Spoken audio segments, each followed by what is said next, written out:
കുഞ്ഞുങ്ങൾ പഠിക്കാൻ പോവാ, MBBS അഡ്മിഷൻ കിട്ടുക, എഞ്ചിനീയറിംഗ് കിട്ടുക, സിവിൽ സർവീസിന് കിട്ടുക. ഗഹനമായ ആഴങ്ങളിലിറങ്ങി പഠിച്ച് വിജയം നേടാനാവാതെ വരുന്ന കുട്ടികൾ പഠനത്തിൻ്റെ കാഠിന്യ നിമിത്തം ചിലർ ആത്മഹത്യ ചെയ്യുന്നു.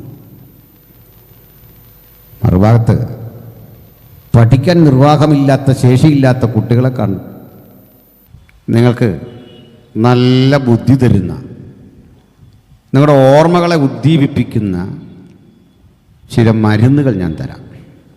ഇതൊന്നും പൈസയൊന്നും വേണ്ട, ഒന്ന് കഴിച്ചു നോക്ക്. കുട്ടി ഇത് കഴിക്കുന്നു, ആ പറഞ്ഞ പോലെ അനുഭവം ഉണ്ടാകും. ഇന്നലകളെയൊക്കെ ചിന്തിച്ചതിനേക്കാൾ വേഗത്തിൽ കാര്യങ്ങൾ ചിന്തിക്കാനും എഴുതി പ്രതിഫലിപ്പിക്കാനും കഴിയുന്നു. കുട്ടിയുടെ ബുദ്ധിയും ചിന്താമണ്ഡലവും ഉണർന്നു പ്രവർത്തിക്കുന്നു. പക്ഷെ അടുത്തടുത്ത ഘട്ടം ഇത് കഴിച്ചുകൊണ്ടേ ഇരിക്കണം. പഴയ കൂട്ടുകാരനെ കണ്ടു, താൻ തന്ന ഈ സാധനം കഴിച്ചു, സൂപ്പർ, എവിടെ കിട്ടും? അന്ന് ഞാൻ തന്ന സാമ്പിൾ എനിക്ക് വേണോ? പണമടയ്ക്കണം. പണമടച്ച് ഒടുക്കം മറ്റൊരു ദുരന്തം കൂടി അവന് സംഭവിക്കുന്നു. പ്രതീക്ഷകൾക്കപ്പുറത്ത് വൻതുക അടച്ചെങ്കിലേ ഇനി പറ്റൂ. കഴിഞ്ഞ ദിനങ്ങളിൽ സംഭവിച്ച അനുഭവങ്ങളുടെ വിപരീത ദിശയിലെ അനുഭവങ്ങളെ ഇപ്പോൾ പണ്ടത്തെ ഓർമ്മ കുറയുന്നു. നമ്മുടെ ചിന്താമണ്ഡലത്തെ പണ്ട് ഉദ്ദീപിപ്പിച്ച ഘടകങ്ങൾ തന്നെ നിഷ്പ്രഭമായിക്കൊണ്ട് നിങ്ങളുടെ ചിന്തകളെ മരവിപ്പിക്കുന്നു. ഇത്തരം മാരകമായ മയക്കുമരുന്നുകൾക്ക് അടിമയാകാൻ കുട്ടികൾ പ്രേരിതരായിത്തീരുന്നു. ബുദ്ധി കിട്ടാൻ പിന്നെയും വഴിയുണ്ട്. മരിച്ചുപോയ പൂർവികരുടെ ആത്മാക്കളുമായി സംവദിക്കണം. മരിച്ചവൻ അദൃശ്യമണ്ഡലത്തിൽ ഇരുന്നു കൊണ്ട് നാളെ വരാൻ പോകുന്ന ക്വസ്റ്റ്യൻ, അതിനകത്ത് എന്തെല്ലാം എഴുതിയെന്ന് ആ ആത്മാവ് നിനക്ക് ഉപദേശിച്ചു തരുമെന്ന് പറഞ്ഞുകൊണ്ട് നിഗൂഢ ലോകത്തിലെ ഇത്തരം ആത്മാക്കൾ ഇടപഴകുന്ന വ്യത്യസ്ത തരത്തിലെ ആധുനിക മന്ത്രവാദ ശക്തികൾ ഇന്ന് സമൂഹത്തിൽ കുട്ടികളെ സ്വാധീനിക്കുന്നു. ജൂതന്മാർക്കിടയിലൊക്കെ ഇത് ശക്തമാണ്. നിഗൂഢ ലോകത്തിലെ ആത്മാക്കൾ നാളെ നടക്കാൻ പോകുന്ന പരീക്ഷയിൽ വരുന്ന ചോദ്യങ്ങൾ അഡ്വാൻസായി പറഞ്ഞു തരും. ഈ പ്രേരണയിൽ ഒടുവിൽ കുട്ടി ആദ്യമൊക്കെ അനുഭവിച്ച ആ ബുദ്ധിമണ്ഡലത്തിൻ്റെ വികാസമൊക്കെ തണുത്തുറഞ്ഞ് അവളിലെ പ്രത്യാശയും പ്രതീക്ഷയും ചൈതന്യവും നഷ്ടപ്പെട്ട് തകർന്നടിയുന്നു. ഇത്തരം പൈശാചിക മണ്ഡലം ഒരിടത്ത് ശക്തിപ്പെടുമ്പോൾ ലാഭമോഹത്തോടുകൂടി സ്ഥാപനങ്ങൾ നടത്തിക്കൊണ്ട് വൻതോതിൽ പണമാർജിക്കുന്ന വലിയ എലീറ്റ് ക്ലാസുകൾ സമൂഹത്തിൽ ശക്തിപ്പെടുന്നു. ലോകത്തിൻ്റെ പലയിടങ്ങളിൽ ഒറ്റപ്പെട്ടു നിൽക്കുന്ന ചില സ്ഥാപനങ്ങൾ കാണാം. വലിയ സമ്പന്നരാണ്. അവരുടെ ക്യാമ്പസിലേക്ക് നമുക്കൊന്നും പ്രവേശനമില്ല. ആ ക്യാമ്പസിലേക്ക് നിങ്ങൾ കടന്നാൽ നിങ്ങളെ കണ്ടുപിടിക്കും, മാരകമായി ആക്രമിക്കും. നിങ്ങൾക്കതിലെ നിഗൂഢതകൾ ഒന്നും പറഞ്ഞുകൂടാ. പുറത്തു പറയാനാവാത്ത വിധത്തിലെ അധോലോകങ്ങൾ ശക്തിപ്പെടുകയാ. നിങ്ങളൊരു കേസ് കൊണ്ട് കൊടുത്താൽ പോലും അത് കൈകാര്യം ചെയ്യുന്ന ഓഫീസർമാർക്കിടയിലും ഇത്തരം ലോബികളുടെ സ്വാധീനം കാണാം. ഇങ്ങനെയുള്ള പൈശാചികമായ ഒരു അദൃശ്യ ലോകം ഇന്ന് അതിശക്തം പിടിമുറുക്കുമ്പോ മുഴു ലോകവും സാത്താന്യ ശക്തിയുടെ ആധിപത്യത്തിന് കീഴ്ക്കിടക്കുമ്പോ അതിനെതിരെയുള്ള പോരാട്ടമാണ് ആത്മീയത. ആ പോരാട്ടത്തിന് ത്രാണിയില്ലാത്തവർക്ക് ഇനിയുള്ള കാലത്ത് പിടിച്ചു നിൽക്കാൻ കഴിയാത്ത വിധം സാത്താൻ അവന്റെ തന്ത്രങ്ങളെ ശക്തിപ്പെടുത്തുമ്പോൾ ദൈവജനത്തിനെ ജയിക്കാൻ അത്ഭുതകരമായ വീര്യമുറ്റൊരൗഷധമുണ്ട്. അവന്റെ പുത്രനായ യേശു ക്രിസ്തുവിന്റെ രക്തം. ആ രക്തത്തിന്റെ പരിരക്ഷയെ ചെറുത്തു തോൽപ്പിച്ചുകൊണ്ട് ഒരു ദുഷ്ടശക്തിക്കും നമ്മെ ഉന്മൂലനം ചെയ്യുവാൻ സാധിക്കില്ല. ആ രക്തത്തിന്റെ അനന്ത സാധ്യതകളെക്കുറിച്ച് ഉലകത്തോട് പറയാൻ ഉള്ള നിയോഗത്തിന്റെ പേരാണ് ആത്മീക ശുശ്രൂഷ. 14:13 മുതൽ. ഞാൻ സ്വർഗത്തിൽ കയറും, എന്റെ സിംഹാസനം ദൈവത്തിന്റെ നക്ഷത്രങ്ങൾക്ക് മീതെ വയ്ക്കും. ഉത്തരദിക്കിന്റെ അതിർത്തിയിൽ സമാഗമന പർവ്വതത്തിന്മേൽ ഞാൻ ഇരുന്നരുളും. ഞാൻ മേഘോന്നതങ്ങൾക്ക് മീതെ കയറും. ഞാൻ അത്യുന്നതനോട് സമനാകും എന്നല്ലോ നീ ഹൃദയത്തിൽ പറഞ്ഞത്. എന്നാൽ നീ പാതാളത്തിലേക്ക്, നാശകൂപത്തിന്റെ അടിയിലേക്ക് തന്നെ വീഴും. നിന്നെ കാണുന്നവർ നിന്നെ ഉറ്റുനോക്കി ഭൂമിയെ നടുക്കുകയും രാജ്യങ്ങളെ കുലുക്കുകയും ഭൂതലത്തെ മരുഭൂമി പോലെ ആക്കുകയും അതിലെ പട്ടണങ്ങളെ ഇടിച്ചു കളയുകയും തന്റെ ബദ്ധന്മാരെ വീട്ടിലേക്ക് അഴിച്ചുവിടാതിരിക്കുകയും ചെയ്തവൻ ഇവനല്ലയോ എന്ന് നിരൂപിക്കും. ഈ വചനം വളരെ കൃത്യമായി ബോധ്യമുള്ളവരാണ് ഈ സദസ്സിൽ ഉള്ളത് എന്ന് ഞാൻ മനസ്സിലാക്കുന്നു. അരുണോദയപുത്രനായ ശുക്ര, നീ എങ്ങനെയാണ് വെട്ടേറ്റ് നിലത്ത് വീണത്? നീ പറഞ്ഞു, ഞാൻ മേഘോന്നതങ്ങൾക്ക് മീതെ കയറും, ഉത്തരദിക്കിൽ സമാഗമ പർവ്വതത്തിന്മേൽ ഞാൻ ഇരുന്നരുളും. പിന്നെയും പറഞ്ഞു, ഞാൻ അത്യുന്നതനോട് സമനാകും. അത്യുന്നതൻ സർവശക്തൻ, സർവജ്ഞാനി, സർവവ്യാപി, ഇങ്ങനെയുള്ള ഗുണഗണങ്ങളോട് കൂടിയ ദൈവത്തോട് സമനാകാൻ മത്സരിച്ച ഒരു ദൂതനെ കുറിച്ച് അറിയാത്തൊരാളും ഇവിടെയില്ല. ബൈബിൾ വിശ്വാസികൾക്ക് ഈ സംഭവം വളരെ കൃത്യമാണ്. ദൈവമുണ്ട്, ദൂതസഞ്ചയങ്ങളുണ്ട്, ദൈവത്തിൻ്റെ മനോഹരങ്ങളായ പ്രവൃത്തികളുണ്ട്, ദൈവത്തെ നിരന്തരം പാടിപ്പുകഴ്ത്തുന്ന ദൂതസഞ്ചയങ്ങളുണ്ട്, അവിടുത്തെ സൃഷ്ടിയുടെ മാഹാത്മ്യം വർണ്ണിക്കുന്ന അചേതന വസ്തുക്കളും ചേതനയുള്ള വസ്തുക്കളുമുണ്ട്. അതിനൊപ്പം എങ്ങനെയാണ് പിശാച് അല്ലെങ്കിൽ തിന്മയുടെ മൂർത്തിമത് ഭാവമായ ഒരു ശക്തി, ആ ശക്തി എങ്ങനെയാണ് ആ തിന്മയുടെ പരമകഷ്ടയിൽ, അതിൻ്റെ തീവ്രഭാവത്ത് മരണത്തിലേക്ക് ആ തിന്മ കൊണ്ടെത്തിക്കുന്നത് എന്നും കഴിഞ്ഞ ദിവസം നമ്മൾ ചിന്തിച്ചു. എന്നാൽ തിന്മയ്ക്ക് ഹേതുവായ മനുഷ്യരാശിയെ മുഴുവൻ മരണത്തിലേക്ക് തള്ളിവിട്ട പാപത്തിൻ്റെ പ്രചോദനം ഒരു ദൂതനിലൂടെയാണ്. ആ ദൂതനെ നമ്മൾ പറയും ഫോളൻ ഏഞ്ചൽ, അതായത് വീണുപോയ ദൂതൻ. നേരാമണ്ണം ഒരിക്കൽ നിലകൊണ്ട ദൂതൻ വീണിരിക്കുന്നു, പരാജിതനായിരിക്കുന്നു. ആ ദൂതനെക്കുറിച്ചും ഒരു വാക്ക് പറഞ്ഞ വിഷയത്തിലേക്ക് കിടക്കുന്നത് ഈ ഘട്ടത്തിൽ യുക്തമാണ്. യെസക്കിയേൽ പ്രവചനം 28-ാം അധ്യായം 12 മുതലുള്ള വചനങ്ങൾ വായിച്ചാൽ ആരായിരുന്നു ഈ ദൂതൻ എന്ന് മനസ്സിലാകും. ആ ദൂത സൃഷ്ടി എങ്ങനെയായിരുന്നു എന്ന് മനസ്സിലാകും. അതിന് ഭവിച്ച പതനം എന്ത് എന്നും പിടികിട്ടും. അത് ഇപ്പോൾ വായിച്ച വചനത്തോട് ചേർത്ത് ചിന്തിക്കേണ്ടതുകൊണ്ട് യെസക്കിയേൽ 28:12 മുതൽ വായിക്കാം. മനുഷ്യപുത്ര, നീ സോർ രാജാവിനെ കുറിച്ച് ഒരു വിലാപം തുടങ്ങി അവനോട് പറയേണ്ടത്, യഹോവയായ കർത്താവ് ഇപ്രകാരം അരുളി ചെയ്യുന്നു, നീ മാതൃകാ മുദ്രയാകുന്നു, നീ ജ്ഞാനസമ്പൂർണനും സൗന്ദര്യ സമ്പൂർണനും തന്നെ. നീ ദൈവത്തിന്റെ തോട്ടമായ ഏദനിലായിരുന്നു. താമ്രമണി, പീതരത്നം, വജ്രം, പുഷ്പരാഗം, ഗോമേതകം, സൂര്യകാന്തം, നീലക്കല്ല്, മാണിക്യം, മരതകം മുതലായ സകല രത്നങ്ങളും നിന്നെ മൂടിയിരുന്നു. നിന്നെ തീർത്ത നാളിൽ നിന്നിലുള്ള തടങ്ങളുടെയും കൂടുകളുടെയും പണി പൊന്നുകൊണ്ടുള്ളതായിരുന്നു. നീ ചിറകുവിടർത്തി മറയ്ക്കുന്ന കെരൂബാകുന്നു. ഞാൻ നിന്നെ വിശുദ്ധ ദേവപർവ്വതത്തിൽ ഇരുത്തിയിരുന്നു. നീ അഗ്നിമയ രഥങ്ങളുടെ മധ്യേ സഞ്ചരിച്ചു പോന്നു. നിന്നെ സൃഷ്ടിച്ച നാൾ മുതൽ നിങ്ങൾ നീതികേട് കണ്ടതുവരെ നീ നടപ്പിൽ നിഷ്കളങ്കനായിരുന്നു. നിന്റെ വ്യാപാരത്തിന്റെ പെരുപ്പം നിമിത്തം നിന്റെ അന്തർഭാഗം സാഹസം കൊണ്ട് നിറഞ്ഞ് നീ പാപം ചെയ്തു. അതുകൊണ്ട് ഞാൻ നിന്നെ അശുദ്ധൻ എന്നെണ്ണി ദേവപർവ്വതത്തിൽ നിന്ന് തള്ളിക്കളഞ്ഞു. മറയ്ക്കുന്ന കെരൂബേ, ഞാൻ നിന്നെ അഗ്നിമയ രഥങ്ങളുടെ മധ്യേ നിന്ന് മുടിച്ചു കളഞ്ഞു. ഈ വചനവും നിങ്ങൾക്ക് അല്പം പരിചയമുള്ള വചനമാണ്. ഭൂമി മുഴുവൻ ഭയക്കുന്ന, മനുഷ്യരാശി മുഴുവൻ ഭയക്കുന്ന, മരണമെന്ന യാഥാർത്ഥ്യത്തിൻ്റെ പിന്നിൽ പ്രവർത്തിക്കുന്ന പൈശാചിക ശക്തിയുടെ ആവിർഭാവം എങ്ങനെ എന്ന് വളരെ കൃത്യതയോടെ ബൈബിൾ നമുക്ക് ഉത്തരം തരുന്നു. യെശയ്യാപ്രവചനം 14:4 ബാബേൽ പ്രഭുവിനെ കുറിച്ച് നീ പ്രവചിച്ചു പറയേണ്ടതെന്തെന്നാൽ എന്ന രൂപേണ വചനം ആരംഭിച്ചു സമ്പന്നമായൊരു രാഷ്ട്രത്തലവന് ഉദാഹരണമായി ചൂണ്ടിക്കാണിച്ചുകൊണ്ട് ആരംഭിക്കുകയാണ് ഒരു പ്രവചനം. അത് യെസക്കേൽ പ്രവാചകന്റെ പുസ്തകത്തിലേക്ക് എത്തുമ്പോൾ സോർ രാജാവിനെ കുറിച്ച് നീ ഒരു വിലാപം കഴിച്ചവനെ കുറിച്ച് പറയണം. അന്ന് നിലനിന്നിരുന്ന 2 സാമ്രാജ്യങ്ങളാണ് ബാബിലോണും സോറും. സോർ ഒരു സാമ്രാജ്യമല്ല, ഒരു രാജ്യമാണ്. ഈ 2 ഇടങ്ങളും സമ്പന്നമാണ്. സമ്പത്തിൻ്റെ ആധിക്യം കൊണ്ട് നിർമ്മിതികൾ വ്യത്യസ്ത തരത്തിലെ വലിയ ഗോപുരങ്ങളും കോട്ടകളും നിർമ്മിച്ചുകൊണ്ട് ബാബിലോന്യ ചക്രവർത്തി ആ രാജ്യം തന്നെ, ആ സാമ്രാജ്യം തന്നെ അഹന്തയുടെ, ഗർവിൻ്റെ പര്യായപദമായി മാറി.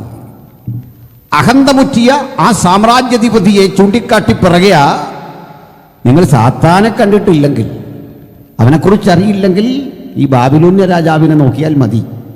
ഇയാളാണ് അതിൻ്റെ പ്രതീകം. കുറവുകളൊന്നും അയാൾക്കില്ല. അയാൾ സമ്പന്നനാ.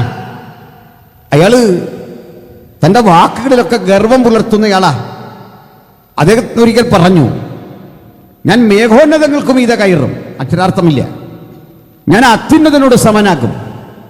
ദൈവത്തോട് സമരസപ്പെടുത്തിക്കൊണ്ട് ലോകത്തിലെ പല ഭരണാധികാരികൾ തങ്ങളെ തന്നെ പ്രതിഷ്ഠിച്ചിട്ടുണ്ട്. ഒരു കാലത്ത് റോമിലെ ചക്രവർത്തിമാരെ ദൈവതുല്യം പൂജിക്കണമായിരുന്നു. ചക്രവർത്തിയാണ് ദൈവം. ചക്രവർത്തിയെ ദൈവസ്ഥാനത്ത് അവരോധിക്കണമായിരുന്നു. ചക്രവർത്തിയുടെ നാമത്തിൽ അഭിവാദ്യമർപ്പിക്കണമായിരുന്നു റോമിൽ. നോക്കണം, ഇതേ വിധത്തിൽ ബാബിലോന്യ ചക്രവർത്തിയും ആഗ്രഹിച്ചു. അദ്ദേഹം അങ്ങനെ ചിന്തിച്ചു. ഇതേ സമയത്ത് സോരിലെ ചക്രവർത്തി, അയാളും ഇതേ വിധത്തിൽ ചിന്തിക്കുക. പക്ഷെ അയാൾ കുറെ കൂടി സമ്പന്നന. രാജ്യത്തിന് വലിയ വലിപ്പമില്ല. ബാബിലോൺ വലിയ സാമ്രാജ്യമാണ്, വലിപ്പമുണ്ട്. ഇയാൾക്ക് സാമ്രാജ്യ വലിപ്പത്തെക്കാൾ അധിക സമ്പത്ത് സ്വന്തമുള്ളയാളാ. ആ സമ്പത്തിൻ്റെ ആധിക്യം അദ്ദേഹത്തെ എന്തൊക്കെ ചെയ്യാൻ പ്രേരിപ്പിച്ചുവെന്ന് എസെക്കിയേൽ പറയുക. അല്ലയോ, സോർ പ്രഭുവിനെ കുറിച്ചൊരു വിലാപം കഴിക്കണം, നീ അവനെക്കുറിച്ച് പറയണം. എന്താ പറയേണ്ടത്? മറക്കുന്ന കെരൂബേ, കണ്ടോ, അതുവരെ രാജാവിനെ ബഹുമാന പുരസ്സരം വിളിച്ചിട്ട്, നീ ദൈവത്തിൻ്റെ തോട്ടമായ ഏദനിലായിരുന്നു. നിന്നെ തീർത്ത നാളിൽ നിന്നിലുള്ള തടങ്ങളുടെയും കൂടുകളുടെയും പണി പൊന്നുകൊണ്ടുള്ളതായിരുന്നു. മലയാള പരിഭാഷയിൽ അങ്ങനെ എഴുതുമ്പോൾ ശരിക്കുള്ള പരിഭാഷയിൽ ഇങ്ങനെയാണ്: നിന്നെ തീർത്ത നാളിൽ നിന്റെ പക്കലുള്ള നാദസ്വരങ്ങളുടെയും കുഴലുകളുടെയും പണി പൊന്നുകൊണ്ടുള്ളതായിരുന്നു. എന്താ എൻ്റെ അർത്ഥം? ഈ കെരൂബുകൾ ചിറകുധരിച്ചവരാണ്. അവർക്ക് വാദ്യോപകരണങ്ങൾ മീട്ടുവാനുള്ള ശേഷിയുണ്ട്. ആ വാദ്യോപകരണങ്ങൾ നിർമ്മിച്ചിരിക്കുന്നത് സ്വർണത്തിലാണ്. 12 വിധ രത്നത്തിലധികം കൊണ്ട് അതിന് ഈ ദൂതനെ മൂടിയിരുന്നു. അതിൽ താമ്രമണിയുണ്ട്, പീതരത്നമുണ്ട്, പുഷ്യരാഗമുണ്ട്, ഗോമേതകമുണ്ട്, വൈഡൂര്യമുണ്ട്, മാണിക്യമുണ്ട്, മരതകമുണ്ട്. ഇത്തരത്തിലെ വിലപിടിപ്പുള്ള രത്നങ്ങൾ കൊണ്ട് മൂടപ്പെട്ട ഒരു മനോഹര രൂപം, അതായിരുന്നു ദൂതൻ. ഇത്രയും കഴിവുള്ള ഈ ദൂതനെ കുറിച്ച് പറയുക. പക്ഷെ നിനക്കൊരു പ്രശ്നമുണ്ടായി. നിന്റെ സാഹസത്തിന്റെ പെരുപ്പത്താൽ നിന്റെ അന്തരംഗം ഗർവിച്ചു. സംഗീതത്തിന്റെ, ആലാപനത്തിന്റെ മനോഹാരിതയിൽ ഈ പ്രപഞ്ചം മുഴുവൻ ഇങ്ങനെ ലയിച്ചു ചേരും. ദൂതഗണങ്ങൾ പാടുമ്പോൾ, പ്രാർത്ഥിക്കുമ്പോൾ എന്താണ് സംഭവിക്കുന്നത് എഴുതിയിട്ടുണ്ട്. അവ ദൈവത്തിന് മഹത്വം കൊടുക്കുമ്പോഴൊക്കെ ഒരുവനോടൊരുവൻ, ഇരിക്കുന്നവനും ഇരുന്നവനും വരുന്നവനുമായ സർവശക്തിയുള്ള കർത്താവ് പരിശുദ്ധൻ പരിശുദ്ധൻ പരിശുദ്ധൻ എന്നിങ്ങനെ രാപ്പകൽ വിശ്രമം കൂടാതെ പറഞ്ഞുകൊണ്ടിരുന്നു. അവ ആർക്കുമ്പോഴൊക്കെ ആ ആർപ്പിൻ്റെ ശബ്ദ തരംഗങ്ങൾ ദേവാലയത്തിൻ്റെ ഉമ്മറപ്പടി ഇളക്കിക്കൊണ്ടിരുന്നു. അത്തരം ഇരമ്പൽ കൊണ്ട്, മനോഹരമായ ആ വാദ്യാഘോഷങ്ങൾ കൊണ്ട്, അതിൻ്റെ ആലാപനം കൊണ്ട് നിന്റെ അന്തരംഗം ഗർവിച്ചു. നിന്റെ ഉള്ളിൽ തെറ്റായ ചിന്തകൾ കടന്നു. ഞാനും നിങ്ങളുമൊക്കെ പൊതുരംഗത്ത് നിൽക്കുന്ന ആളുകളാ. വ്യത്യസ്ത കഴിവുകൾ ദൈവം തന്നിട്ടുണ്ട്. പാടുന്നവരുണ്ട്, പ്രസംഗിക്കുന്നവരുണ്ട്, നല്ല ലീഡേഴ്സുണ്ട്.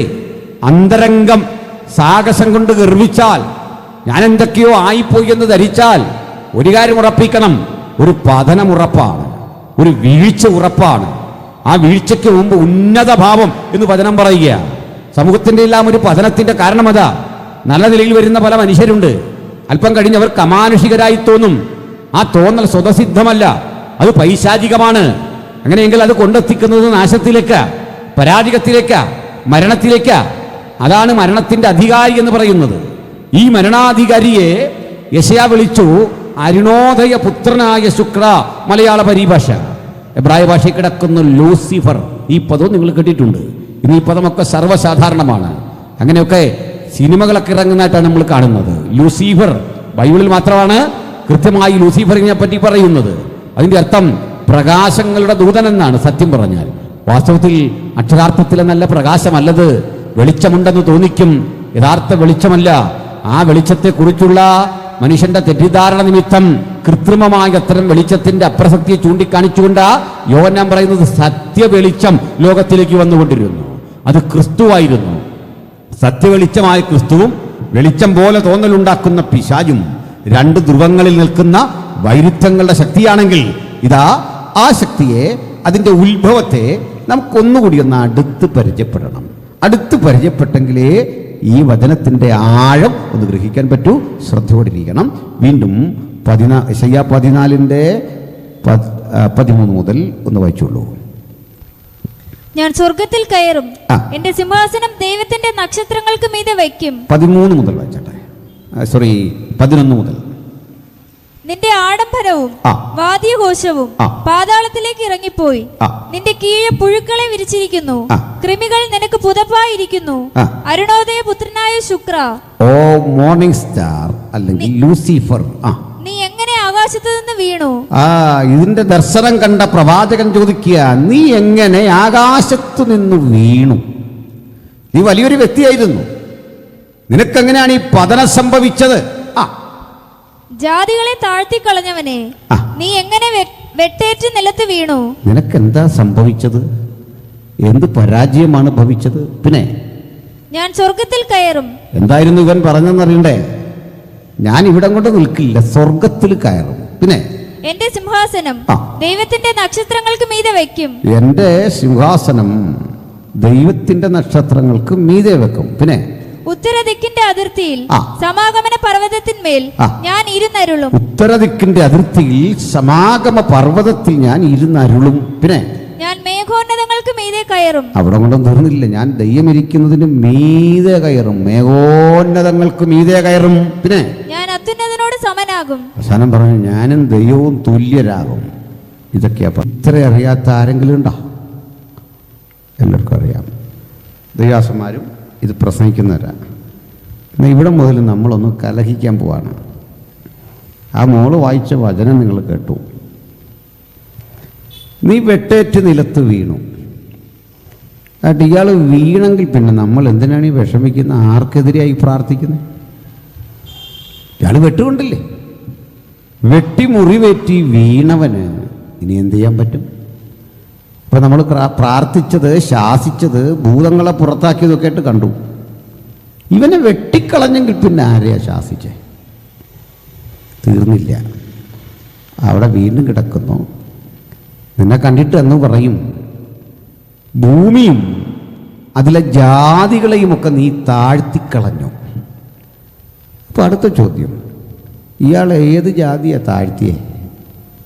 അന്ന് ആരാ ജാതികളുണ്ടോ അവിടെ? മനുഷ്യരുണ്ടോ?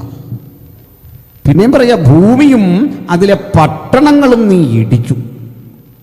അപ്പോൾ ലൂസിഫറുള്ള കാലത്ത്, ആദമൊന്നും ഇല്ലാത്ത കാലത്ത് ഏത് പട്ടണം ഇടിച്ച്? തിരുവനന്തപുരമാണോ? യെരുശലേമാണോ? ഏത് പട്ടണത്തെ ഇടിച്ചു? അങ്ങനെ ഉണ്ടോ നമുക്കൊന്ന് നോക്കാം. 14:4 മുതലൊന്ന് വായിച്ചേ മക്കളെ, വേഗത്തിൽ. 14:4. വിശ്രാമം നൽകുന്ന നാളിൽ നീ ബാബേൽ രാജാവിനെ കുറിച്ച് ഈ പാട്ട് ചൊല്ലും. പീഡിപ്പിക്കുന്നവൻ എങ്ങനെ ഇല്ലാതെയായി? പീഡിപ്പിക്കുന്നവൻ എങ്ങനെ ഇല്ലാതെ? ഇയാൾ ആരെയാ പീഡിപ്പിച്ചേ? പിന്നെ സ്വർണ്ണ നഗരം എങ്ങനെ മുടിഞ്ഞുപോയി? പിന്നെ യഹോവ ദുഷ്ടന്മാരുടെ വടിയും വാഴുന്നവരുടെ ചെങ്കോലും ഒടിച്ചു കളഞ്ഞു. വംശങ്ങളെ ഇടവിടാതെ ക്രോധത്തോടെ അടിക്കുകയും ആർക്കും അടുത്തുകൂടാത്ത ഉപദ്രവത്താൽ ജാതികളെ കോപത്തോടെ ഭരിക്കുകയും ചെയ്തവനെ തന്നെ. ജാതികളെ ഇവൻ കോപത്തോടെ ഭരിച്ചു എന്ന് ഏത് ജാതിയാണ് ലൂസിഫർ കോപത്തോടെ ഭരിച്ചത്? അല്ലേ? ഇതുവരെ ഞാനും പാസ്റ്റർമാരെല്ലാം ഒരേ ലൈനിലാണ്. നിങ്ങളും ചിന്തിച്ചേ, ഇവിടെ മുതൽ സംശയം വരികയാണ്. ഇയാൾ ജാതികളെ ഭരിച്ചു. ഏത് ജാതിയെ? പിന്നെ അടുത്തത് വായിച്ചട്ടെ. സർവഭൂമിയും വിശ്രമിച്ച് സ്വസ്ഥമായിരിക്കുന്നു, അവർ ആർത്തു പാടുന്നു. എങ്ങനെ ഭൂമി ആർത്തു പാടണമെങ്കിൽ അവിടെ ആരാ ഉള്ളത്? സകല ഭൂമിയും വിശ്രമിച്ച് ആർത്തു പാടുന്നു. പിന്നെ സരള വൃക്ഷങ്ങളും ലെബാനോനിലെ ദേവദാരുക്കളും നിന്നെ കുറിച്ച് സന്തോഷിച്ചു. അയ്യോ, അന്ന് ഉൽപ്പത്തി ആയില്ലല്ലോ. പ്രപഞ്ചസൃഷ്ടി നടക്കുമ്പോൾ അങ്ങനെ ഈ ലെബാനോനിലെ വൃക്ഷങ്ങൾ സന്തോഷിക്കുക. പിന്നെ നീ വീണു കിടന്നത് മുതൽ ഒരു വെട്ടുകാരനും ഞങ്ങളുടെ നേരെ കയറി വരുന്നില്ല എന്ന് പറയുന്നു. പിന്നെ നിന്റെ വരവിങ്കിൽ നിന്നെ എതിരേൽപ്പാൻ താഴെ പാതാളം നിന്റെ നിമിത്തം ഇളകിയിരിക്കുന്നു. താഴെ പാതാളം നിന്റെ നിമിത്തം ഇളകി. പിന്നെ അത് നിന്നെ ചൊല്ലി സകല ഭൂപാലന്മാരുമായ പ്രേതന്മാരെ ഉണർത്തുകയും. അതെങ്ങനെ പറ്റും? ഭൂമിയിൽ ആദമില്ല, ഔവയില്ല, കയ്യിലില്ല, ഹാബേലില്ല, ഭൂമിയേ ഇല്ല, ഉൽപ്പത്തി ഒന്നിൻ്റെ ഒന്ന് നടന്നിട്ടില്ല. അന്ന് മേഘോന്നതങ്ങൾക്കും ഇതേ കയറുമെന്ന് പറഞ്ഞവരെ പറ്റി യെശയ്യാവ് ആത്മാവിൽ പ്രവചിക്കുന്ന ഈ വാക്യങ്ങളുടെ അർത്ഥമെന്ത്? ഇത് സംഭവിച്ചോ? എന്തു പറയുന്നു? വായിച്ചോളൂ. ജാതികളുടെ സകല രാജാക്കന്മാരെയും സിംഹാസനങ്ങളിൽ നിന്ന് എഴുന്നേൽപ്പിക്കുകയും ചെയ്തിരിക്കുന്നു. എങ്ങനെ പറ്റും? ജാതിയില്ല, രാജാക്കന്മാരില്ല, സിംഹാസനം ഇല്ലാതെ ഇത് എങ്ങനെ സാധിക്കും? ലൂസിഫർ മാത്രമേ ഉള്ളൂ, ദൂതമണ്ഡലവും ദൈവവും മാത്രമേ ഉള്ളൂ, മനുഷ്യരില്ല, ജീവജാലങ്ങളില്ല. പിന്നെ നമുക്ക് എന്തു പറ്റി? ഞാൻ 2-3 ചോദ്യങ്ങളാണ് ചോദിച്ചേ. അവനെ അന്നേ വെട്ടി വീഴിച്ചെങ്കിൽ പിന്നെ നമ്മൾ ഇന്ന് ശാസിക്കുന്നതിൽ എന്തർത്ഥം? 2, ഈ പറയുന്ന ഇതര വചനങ്ങളുണ്ടല്ലോ, ജാതികളെ താഴ്ത്തി ഭൂമിയെയും പട്ടണങ്ങളെയും ഇടിച്ചു. പിന്നെ പറയുക, ഭൂമിയിലെ രാജാക്കന്മാർ നിന്നെ ചൊല്ലി പാതാളവതിൻ്റെ വരവിങ്കൽ നിന്നെ എതിരേൽക്കാൻ ഒരുങ്ങിയിരിക്കുന്നു. പിന്നെ അയക്കാം. അവരൊക്കെയും നിന്നോട് നീയും ഞങ്ങളെപ്പോലെ ബലഹീനനായോ? അതിലും കഷ്ടം. ഈ വീഴുന്ന ലൂസിഫറിനോട് ചോദിക്കുകയാണ്, നീ ഞങ്ങളെപ്പോലെ ബലഹീനനായോ? നീയും ഞങ്ങൾക്ക് തുല്യനായോ? അപ്പൊ ഇയാൾക്ക് തുല്യനാകണമെങ്കിൽ ഇയാളെക്കാൾ മുമ്പ് ആരോ ഇതുപോലെ പെട്ടുപോയി, അല്ല പിന്നെ തുല്യനാണെന്ന് പറയാൻ പറ്റുമോ? അപ്പോൾ ചുരുക്കി പറഞ്ഞാൽ, നന്നായി ബൈബിൾ വായിച്ച് ശീലിച്ച നിങ്ങൾക്കൊരു ചിന്താക്കുഴപ്പമുണ്ടായിട്ടുണ്ട്. ദൈവദാസന്മാർക്കുണ്ടായോന്ന് എനിക്ക് അറിയില്ല. ഒരു പ്രശ്നമുണ്ടല്ലേ? പാസ്റ്ററാണോ? ഈ ഭൂതത്തെയൊക്കെ ശാസിച്ചപ്പോൾ പറഞ്ഞു കേട്ടില്ലേ ഇല്ല കിടക്കുന്ന വചനം? ഇതെങ്ങനെ യോജിക്കും? അപ്പോൾ നമ്മൾ ഇന്ന് അതുവഴി ഒന്ന് പോവുകയാണ്. സന്തോഷമുണ്ടോ? അപ്പം മരണമെന്ന ചിന്ത ഇന്നലെ പറഞ്ഞത് പ്രത്യാശ നിർഭരമായി പര്യവസാനിക്കും. ദൂരെ ഇരിക്കുന്നവർക്ക് കേൾക്കാമോ? കേൾക്കാം, കാണാമോ? അപ്പം ഇനി നമ്മൾ വിഷയത്തിലേക്ക് കടന്നു. കാരണം ഒരു സംശയം നിങ്ങളിൽ ഉരുത്തിരിഞ്ഞു, ഉത്തരത്തിൽ കിടക്കണം. ആദ്യം പറയട്ടെ, യെശയ്യാപ്രവചനം പറഞ്ഞതെല്ലാം ശരിയാണ്. പക്ഷെ പ്രശ്നം എന്താണെന്നറിയട്ടെ, ഇവ ഇതുവരെ നടന്നില്ല. It is going to be fulfilled. ഇത് നിറവേറാനുള്ള പ്രവചനമാണ്. നിറവേറിയിട്ടില്ല, വെട്ട് നടന്നിട്ടില്ല, അവൻ പാതാളത്തിലേക്ക് പോയിട്ടുമില്ല. ഭൂമി പാതാളം അവൻ്റെ വരവിങ്കൽ എതിരേൽക്കാൻ ഒരുങ്ങിയിട്ടുണ്ട്, പക്ഷേ അവനങ്ങ് ചെന്നിട്ടില്ല. ഇപ്പോൾ എവിടെയുണ്ടെന്ന് അറിയണ്ടേ? മുഴുലോകവും ദുഷ്ടൻ്റെ അധീനതയിൽ അവൻ ഈ ഭൂമിയിലുണ്ട്. ആകാശമണ്ഡലത്തിൽ അവന് ചെല്ലാൻ പറ്റിയ പരമാവധി ഇടമുണ്ട്. അതാ യോബിന്റെ പുസ്തകം പറയുന്നത്, ഒരു ദിവസം ദൈവപുത്രന്മാർ ദൈവസന്നിധി നിൽക്കാൻ ചെന്നു, സാത്താനും അവൻ്റെ കൂടെ നിൽക്കാൻ ചെന്നു. അപ്പോൾ ഒരു മണ്ഡലം, ഒരു പൈശാചിക മണ്ഡലത്തിൽ അവനും അവൻ്റെ അണികളും ചേർന്ന് കലാപമൊരുക്കുന്നു, ഏറ്റുമുട്ടാൻ പ്രേരണ തരുന്നു, പാപം ചെയ്യിക്കുന്നു, ദുഷ്ടത പ്രവർത്തിക്കുന്നു, മയക്കുമരുന്ന് കച്ചവടം നടത്തുന്നു. എല്ലാ ദ്രവ്യാഗ്രഹങ്ങളും യുദ്ധങ്ങളും പിടിച്ചെടുക്കലും ഒക്കെയായ തിന്മകളെ ഉണർത്തുന്ന പ്രവണതകൾ ഒടുക്കം കൊണ്ടെത്തിക്കുന്ന മരണത്തിൻ്റെ മാരകമായ അനുഭവങ്ങളിലേക്ക് കൊണ്ടെത്തിക്കുന്ന പൈശാചിക നിഗൂഢതയുടെ ലോകം.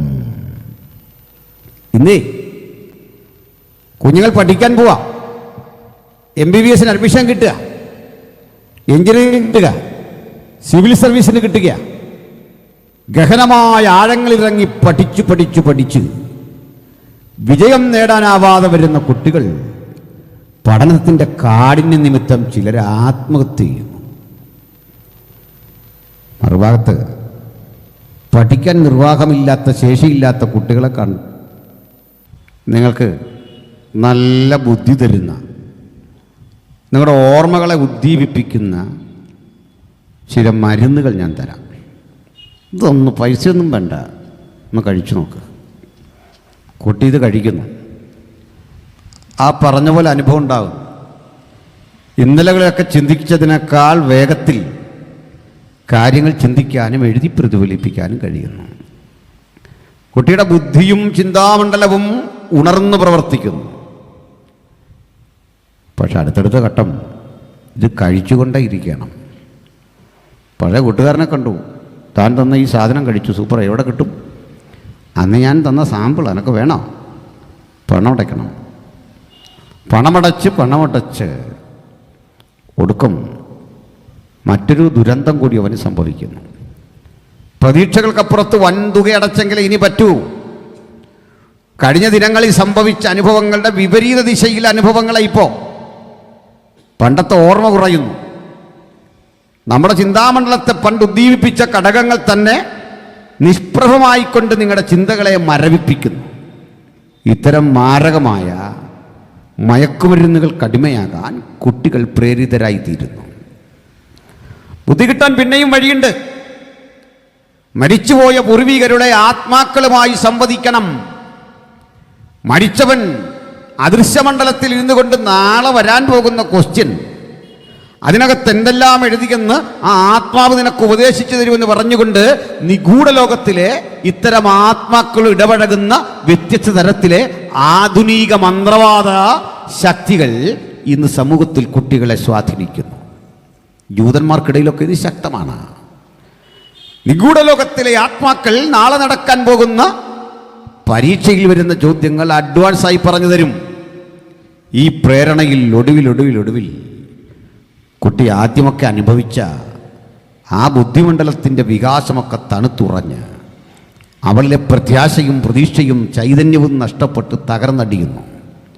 ഇത്തരം പൈശാചിക മണ്ഡലം ഒരിടത്ത് ശക്തിപ്പെടുമ്പോൾ ലാഭമോഹത്തോടുകൂടി സ്ഥാപനങ്ങൾ നടത്തിക്കൊണ്ട് വൻതോതിൽ പണമാർജിക്കുന്ന വലിയ എലീറ്റ് ക്ലാസുകൾ സമൂഹത്തിൽ ശക്തിപ്പെടുന്നു. ലോകത്തിൻ്റെ പലയിടങ്ങളിൽ ഒറ്റപ്പെട്ടു നിൽക്കുന്ന ചില സ്ഥാപനങ്ങൾ കാണാം. വലിയ സമ്പന്നരാണ്. അവരുടെ ക്യാമ്പസിലേക്ക് നമുക്കൊന്നും പ്രവേശനമില്ല. ആ ക്യാമ്പസിലേക്ക് നിങ്ങൾ കടന്നാൽ നിങ്ങളെ കണ്ടുപിടിക്കും, മാരകമായി ആക്രമിക്കും. നിങ്ങൾക്കതിലെ നിഗൂഢതകൾ ഒന്നും പറഞ്ഞുകൂടാ. പുറത്തു പറയാനാവാത്ത വിധത്തിലെ അധോലോകങ്ങൾ ശക്തിപ്പെടുക. നിങ്ങളൊരു കേസ് കൊണ്ട് കൊടുത്താൽ പോലും അത് കൈകാര്യം ചെയ്യുന്ന ഓഫീസർമാർക്കിടയിലും ഇത്തരം ലോബികളുടെ സ്വാധീനം കാണാം. ഇങ്ങനെയുള്ള പൈശാചികമായ ഒരദൃശ്യ ലോകം ഇന്ന് അതിശക്തം പിടിമുറുക്കുമ്പോൾ മുഴുലോകവും സാത്താന്യ ശക്തിയുടെ ആധിപത്യത്തിന് കീഴ്ക്കിടക്കുമ്പോൾ അതിനെതിരെയുള്ള പോരാട്ടമാണ് ആത്മീയത. ആ പോരാട്ടത്തിന് ത്രാണിയില്ലാത്തവർക്ക് ഇനിയുള്ള കാലത്ത് പിടിച്ചു നിൽക്കാൻ കഴിയാത്ത വിധം സാത്താൻ അവന്റെ തന്ത്രങ്ങളെ ശക്തിപ്പെടുത്തുമ്പോൾ ദൈവജനത്തിനെ ജയിക്കാൻ അത്ഭുതകരമായ വീര്യമുറ്റൊരൗഷധമുണ്ട്. അവന്റെ പുത്രനായ യേശു ക്രിസ്തുവിന്റെ രക്തം. ആ രക്തത്തിന്റെ പരിരക്ഷയെ ചെറുത്തു തോൽപ്പിച്ചുകൊണ്ട് ഒരു ദുഷ്ടശക്തിക്കും നമ്മെ ഉന്മൂലനം ചെയ്യുവാൻ സാധിക്കില്ല. ആ രക്തത്തിൻ്റെ അനന്ത സാധ്യതകളെക്കുറിച്ച് ഉലകത്തോട് പറയാൻ ഉള്ള നിയോഗത്തിൻ്റെ പേരാണ് ആത്മീക ശുശ്രൂഷ. അതാ ഭാഷ ആദ്യം പറഞ്ഞു. ചിലർ ഇന്ന് അതിനുവേണ്ടി സന്നദ്ധരാകണമെന്ന് ശുശ്രൂഷയ്ക്ക് ഇറങ്ങുക. അത് കേവലം പ്രസംഗമോ പാട്ടോ പരസ്യോഗമോ കൺവെൻഷനോ അല്ല. നിഗൂഢമണ്ഡലത്തിലെ അദൃശ്യ ശക്തികളോട് പടവരുത. നമ്മുടെ പോരിന്റെ ആയുധങ്ങൾ ജഡീകങ്ങളല്ല. വാഴ്ചകളോടും അധികാരങ്ങളോടും സ്വർലോകങ്ങളുടെ ദുഷ്ടാത്മസേനകളോടും പടപൊരുതി ക്രൂശനെ ഉയർത്തുവാൻ, അങ്ങനെ വിജയ കൊടിപാറിക്കുവാൻ ദൈവത്താൽ വിളിക്കപ്പെട്ട നിയോഗിക്കപ്പെട്ട ദൈവമക്കളാണ് നമ്മൾ. സ്തോത്രം. അപ്പോൾ നമ്മുടെ വിഷയത്തിലേക്ക് വന്നില്ല. നിങ്ങളുടെ സംശയം അവിടെ തന്നെ കിടക്കുക. ഇനി അതുകൊണ്ട് അതിന് പരിഹാരം ഉണ്ടാക്കിയേ ബാക്കി കാര്യമുള്ളൂ. മോനെ അല്പം വോളിയം തള്ളണം. ഇത് അടഞ്ഞൊരു സൗണ്ടാണ്. അപ്പോൾ എന്താണ് സംഭവിക്കുന്നത്? നമുക്കാദ്യം ഈ പിശാച് എന്നൊരു പദം ഒന്ന് പഠിക്കണം. പിശാച് എന്ന പദം ബൈബിളിൽ ആദ്യം കാണുന്നത് എവിടെ? നിങ്ങൾക്കൊന്ന് പറയാമോ? ഏത് പുസ്തകത്തിലാണ്? പെട്ടെന്ന് പറയല്ല, പറഞ്ഞിട്ട് എവിടെയാ? ആ പദമില്ല. ഉൽപ്പത്തി പുസ്തകത്തിൽ പിശാചെന്നൊരു പദം കാണിച്ചാൽ അതൊക്കെ 10,000 രൂപ ഞാൻ തന്നേക്കാം. പഴയ നിയമം മുഴുവൻ പരതിയാൽ പിശാചെന്നൊരു പദമില്ല. ആദ്യം കിടക്കുന്ന മത്തായിയുടെ സുവിശേഷം 4:1 അനന്തരം പിശാചിനാൽ പരീക്ഷിക്കേണ്ടതിനെ ശിവനെ ആത്മാവ് മരുഭൂമിയിലേക്ക് നടത്തി. ഇതാണ് ആദ്യത്തെ പ്രയോഗം. സാത്താനെന്ന് കിടക്കുന്നതും ഉൽപ്പത്തിയിലല്ല, അത് സംഖ്യാപുസ്തകം 24:24 വായിക്കേണ്ട. കാരണം നിങ്ങളിപ്പോൾ അത് വായിച്ചാൽ കിട്ടത്തില്ല. കാരണം നമ്മുടെ മലയാളത്തിലൊന്നുമില്ല, എബ്രായ ഭാഷയിലേ കിടക്കും, അത് ഉള്ളൂ. ദൈവത്തിൻ്റെ ദൂതൻ ഒരു സാത്താനായി നിന്നു അല്ലെങ്കിൽ പ്രതിയോഗിയായി നിന്നു, നല്ല അർത്ഥത്തിൽ അവിടെ കിടക്കുന്നത്. കാരണം ഈ സാത്താൻ എന്ന പദത്തിൻ്റെ അർത്ഥം തടസ്സം നിൽക്കുന്ന ആൾ. പിശാച് എന്ന പദത്തിൻ്റെ അർത്ഥം അപവാദി. രണ്ടുപേരും അല്ല. ഉൽപ്പത്തിയിൽ അവനെ നമ്മളൊരു പാമ്പായിട്ട് കാണുന്നു, പിന്നീട് അവനെ സാത്താൻ എന്ന് വിളിക്കുന്നു. പുതിയ നിയമം അവനെ അപവാദി എന്നർത്ഥമുള്ള പിശാച് എന്ന് വിളിക്കുന്നു. അപ്പം നമുക്ക് നോക്കാം, എന്താ ഈ പിശാച്? ആരാ? നമ്മളാരും അവനെ കണ്ടിട്ടില്ലെന്ന് പറഞ്ഞാൽ പൂർണ്ണ അളവിൽ കണ്ടിട്ടില്ല. അനുഭവമുള്ളവരൊക്കെ ഉണ്ടാവും, ചില ദൃശ്യങ്ങൾ സംഭവിച്ചിട്ടുള്ളവരുണ്ടാകും. പക്ഷേ ഇവൻ്റെ പൂർണ്ണ ശക്തിയിൽ ആരും കണ്ടിട്ടില്ല. പഴയ നിയമം മുഴുവൻ പരതിയാൽ ദുരാത്മാക്കളെ, പിശാചുക്കളെ ശാസിച്ചു വിട്ട ഒരു വചനവുമില്ല. ഒരാളും ഇത്തരം ദുഷ്ടശക്തികളെ പഴയ നിയമത്തിൽ ശാസിച്ചൊഴിവാക്കിയിട്ടില്ല. അതിൻ്റെ ഒരു അപവാദം, ദാവീദ് ശൗലിൻ്റെ അരികിൽ നിന്ന് കിന്നരം വിട്ടുമ്പോൾ അവനിലെ ദുരാത്മാവ് മാറി നിന്നു, വിട്ടുപോകുന്നില്ല, വീണ്ടും പ്രവേശിക്കും. ഒരാശ്വാസം. ഈ ഒരു വചനമൊഴിച്ചാൽ സാത്താന്യ ശക്തികളെ തോൽപ്പിച്ച് അതിനെ പുറത്താക്കുന്ന ഒരു പ്രവണത പഴയ നിയമത്തിൽ ഇവിടെയും ഇല്ല. പക്ഷെ പുതിയ നിയമത്തിലുമുണ്ട്. പുതിയ നിയമത്തിൻ്റെ തുടക്കകാലത്ത് തന്നെ ശിഷ്യന്മാരുടെ അരികിൽ വന്നിട്ട്, യേശുവിൻ്റെ അരികിൽ വന്നിട്ട് ശിഷ്യന്മാർ പറയാണ്, ഗുരു, ഭൂതങ്ങൾ ഞങ്ങൾക്ക് കീഴടങ്ങുന്നു. യേശുവിൻ്റെ മറുപടി, ഭൂതങ്ങൾ കീഴടങ്ങുന്നതിലല്ല സന്തോഷം വേണ്ടത്, സ്വർഗത്തിൽ നിങ്ങളുടെ പേരെഴുതി അതിൽ സന്തോഷിക്കണം. എന്താ ഇങ്ങനെ പറയാൻ കാരണമെന്നറിയണ്ടേ? ഭൂതങ്ങൾ, പിശാചുക്കൾ ഒരു പുതിയ നിയമത്തിന് കീഴടങ്ങുന്നെങ്കിൽ അതിൻ്റെ അർത്ഥം യേശുവിൻ്റെ സാന്നിധ്യം ഇവിടെ ഉള്ളത് കൊണ്ടാണ്. ഒന്നുകൂടെ വ്യക്തമാക്കിയാൽ വചനം പറയുക, പിശാചിൻ്റെ പ്രവൃത്തികളെ അഴിപ്പാൻ മനുഷ്യപുത്രൻ പ്രത്യക്ഷനായി. അപ്പോൾ യേശു വന്നതിനാ മരണാധികാരിയായ സാത്താൻ്റെ ആധിപത്യത്തെ തകർക്കാൻ. അങ്ങനെ പ്രത്യക്ഷനായ ദൈവപുത്രൻ്റെ സാന്നിധ്യത്തിൽ പിശാചുക്കൾക്ക് നിൽക്കാനാവില്ല. എന്നാലും ഈ പിശാച് ആരെന്നറിയില്ല. പറയാം, പിശാചെന്നത് ഒരാളല്ല. അതിൻ്റെ പൂർണ്ണചിത്രം എടുത്താൽ 3 ശക്തികൾ പിശാചിൽ അന്തർലീനമാണ്. ദൈവത്തിൽ പിതാവ്, പുത്രൻ, പരിശുദ്ധാത്മാവ് എന്നിങ്ങനെ 3 ആളത്തങ്ങൾ അധിവസിക്കും പോലെ മനുഷ്യനിൽ ദേഹം, ദേഹി, ആത്മാവ് പോലെ സാത്താനിലെ ത്രിമാന ഘടകങ്ങളുണ്ട്. അത് വെളിപ്പാട് പുസ്തകം 12-13 അധ്യായങ്ങൾ പറയുന്നുണ്ട്. സ്വർഗത്തിലൊരു മഹാസർപ്പത്തെ ഞാൻ കണ്ടു, ഒരടയാളം. അനന്തരം പറയുകയാണ്, കടലിൽ നിന്നൊരു മൃഗം കയറുന്നത് ഞാൻ കണ്ടു. പിന്നീട് പറയുകയാണ്, കരയിൽ നിന്നൊരു മൃഗം കയറുന്ന കണ്ടു. 3 കാഴ്ചകൾ. ആകാശത്തൊരു മഹാസർപ്പം, കടലിൽ നിന്ന് 7 തലയും 10 കൊമ്പും കൊമ്പുകളിൽ 10 രാജമുടിയുമുള്ള ഒരു ജീവി കിടക്കുന്നത് കണ്ടു. ഒരു മൃഗം. ആ മൃഗത്തിൻ്റെ ഉടല് പുള്ളിപ്പുലിയുടേതും വായ സിംഹത്തിൻ്റെയും കാൽ കരടിയുടേതുമായിരുന്നു. അവനൊരു പേരിട്ട് വിളിക്കാം, മൃഗം. മൃഗമെന്ന് മാത്രം അവനെ തൽക്കാലം വിളിക്കുമ്പോഴും അവനൊരു പരോക്ഷ സൂചകമുണ്ട്, എതിർ ക്രിസ്തു. അക്ഷരാർത്ഥത്തിൽ മൃഗമല്ലത്. ഈ കടൽ വെളിപ്പാട് പുസ്തകം പ്രതികരിക്കുമ്പോൾ പറയുക, നീ കണ്ട വെള്ളം ജാതികളും ഭാഷകളും പുരുഷാരവുമത്രേ. അപ്പൊ ജനസമുദായ കടലിൽ നിന്ന് ഒരേകാധിപതി വരുന്നു. ആകാശത്തൊരു മഹാസർപ്പം, 2 ജനസമുദായ കടലിൽ നിന്ന് ഒരേകാധിപതി വരുന്നു. 3 കരയിൽ നിന്ന് 2 കൊമ്പുള്ള കുഞ്ഞാടിനെ പോലൊരുവനും വരുന്നു. 3 രൂപങ്ങളെ കാണാം. 1 കണ്ടു ലൂസിഫർ. ഇവനാ പറഞ്ഞത് ഞാൻ അത്യുന്നതനോട് സമനാകും. അവൻ ചെയ്യാൻ ശ്രമിച്ചത് പിതാവിന് സമനാകാൻ. 2 കണ്ടു,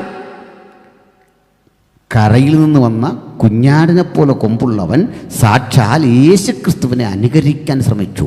അവൻ്റെ പേരാണ് ബൈബിളിൽ ഇട്ടിരിക്കുന്നത് കള്ളപ്രവാചകൻ.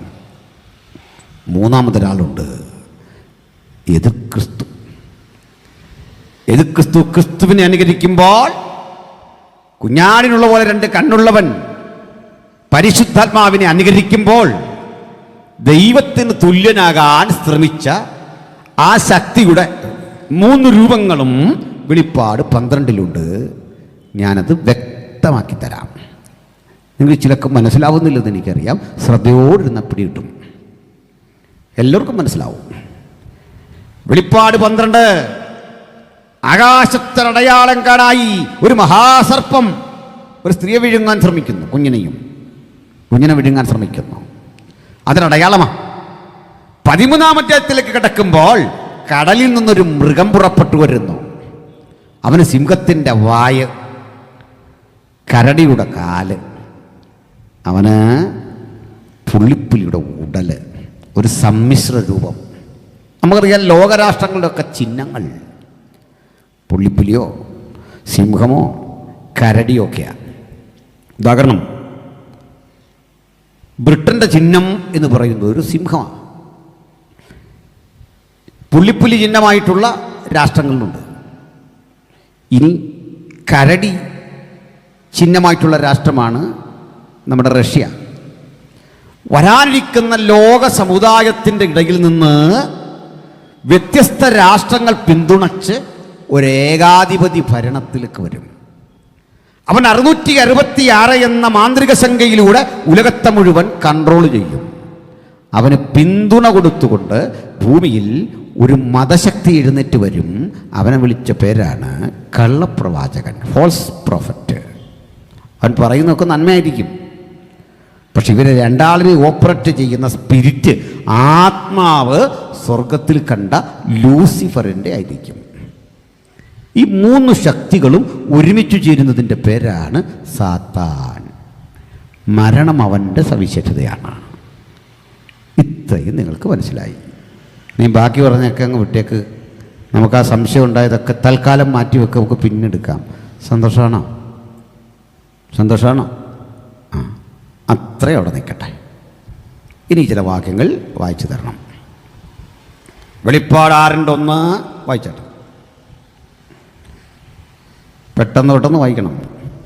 കുഞ്ഞാട് മുദ്രകളിൽ നിന്ന് ഒന്ന് പൊട്ടിച്ചപ്പോൾ നീ വരിക എന്ന് 4 ജീവികളിൽ ഒന്ന് ഇടിമുഴക്കം പോലെ പറയുന്നത് ഞാൻ കേട്ടു.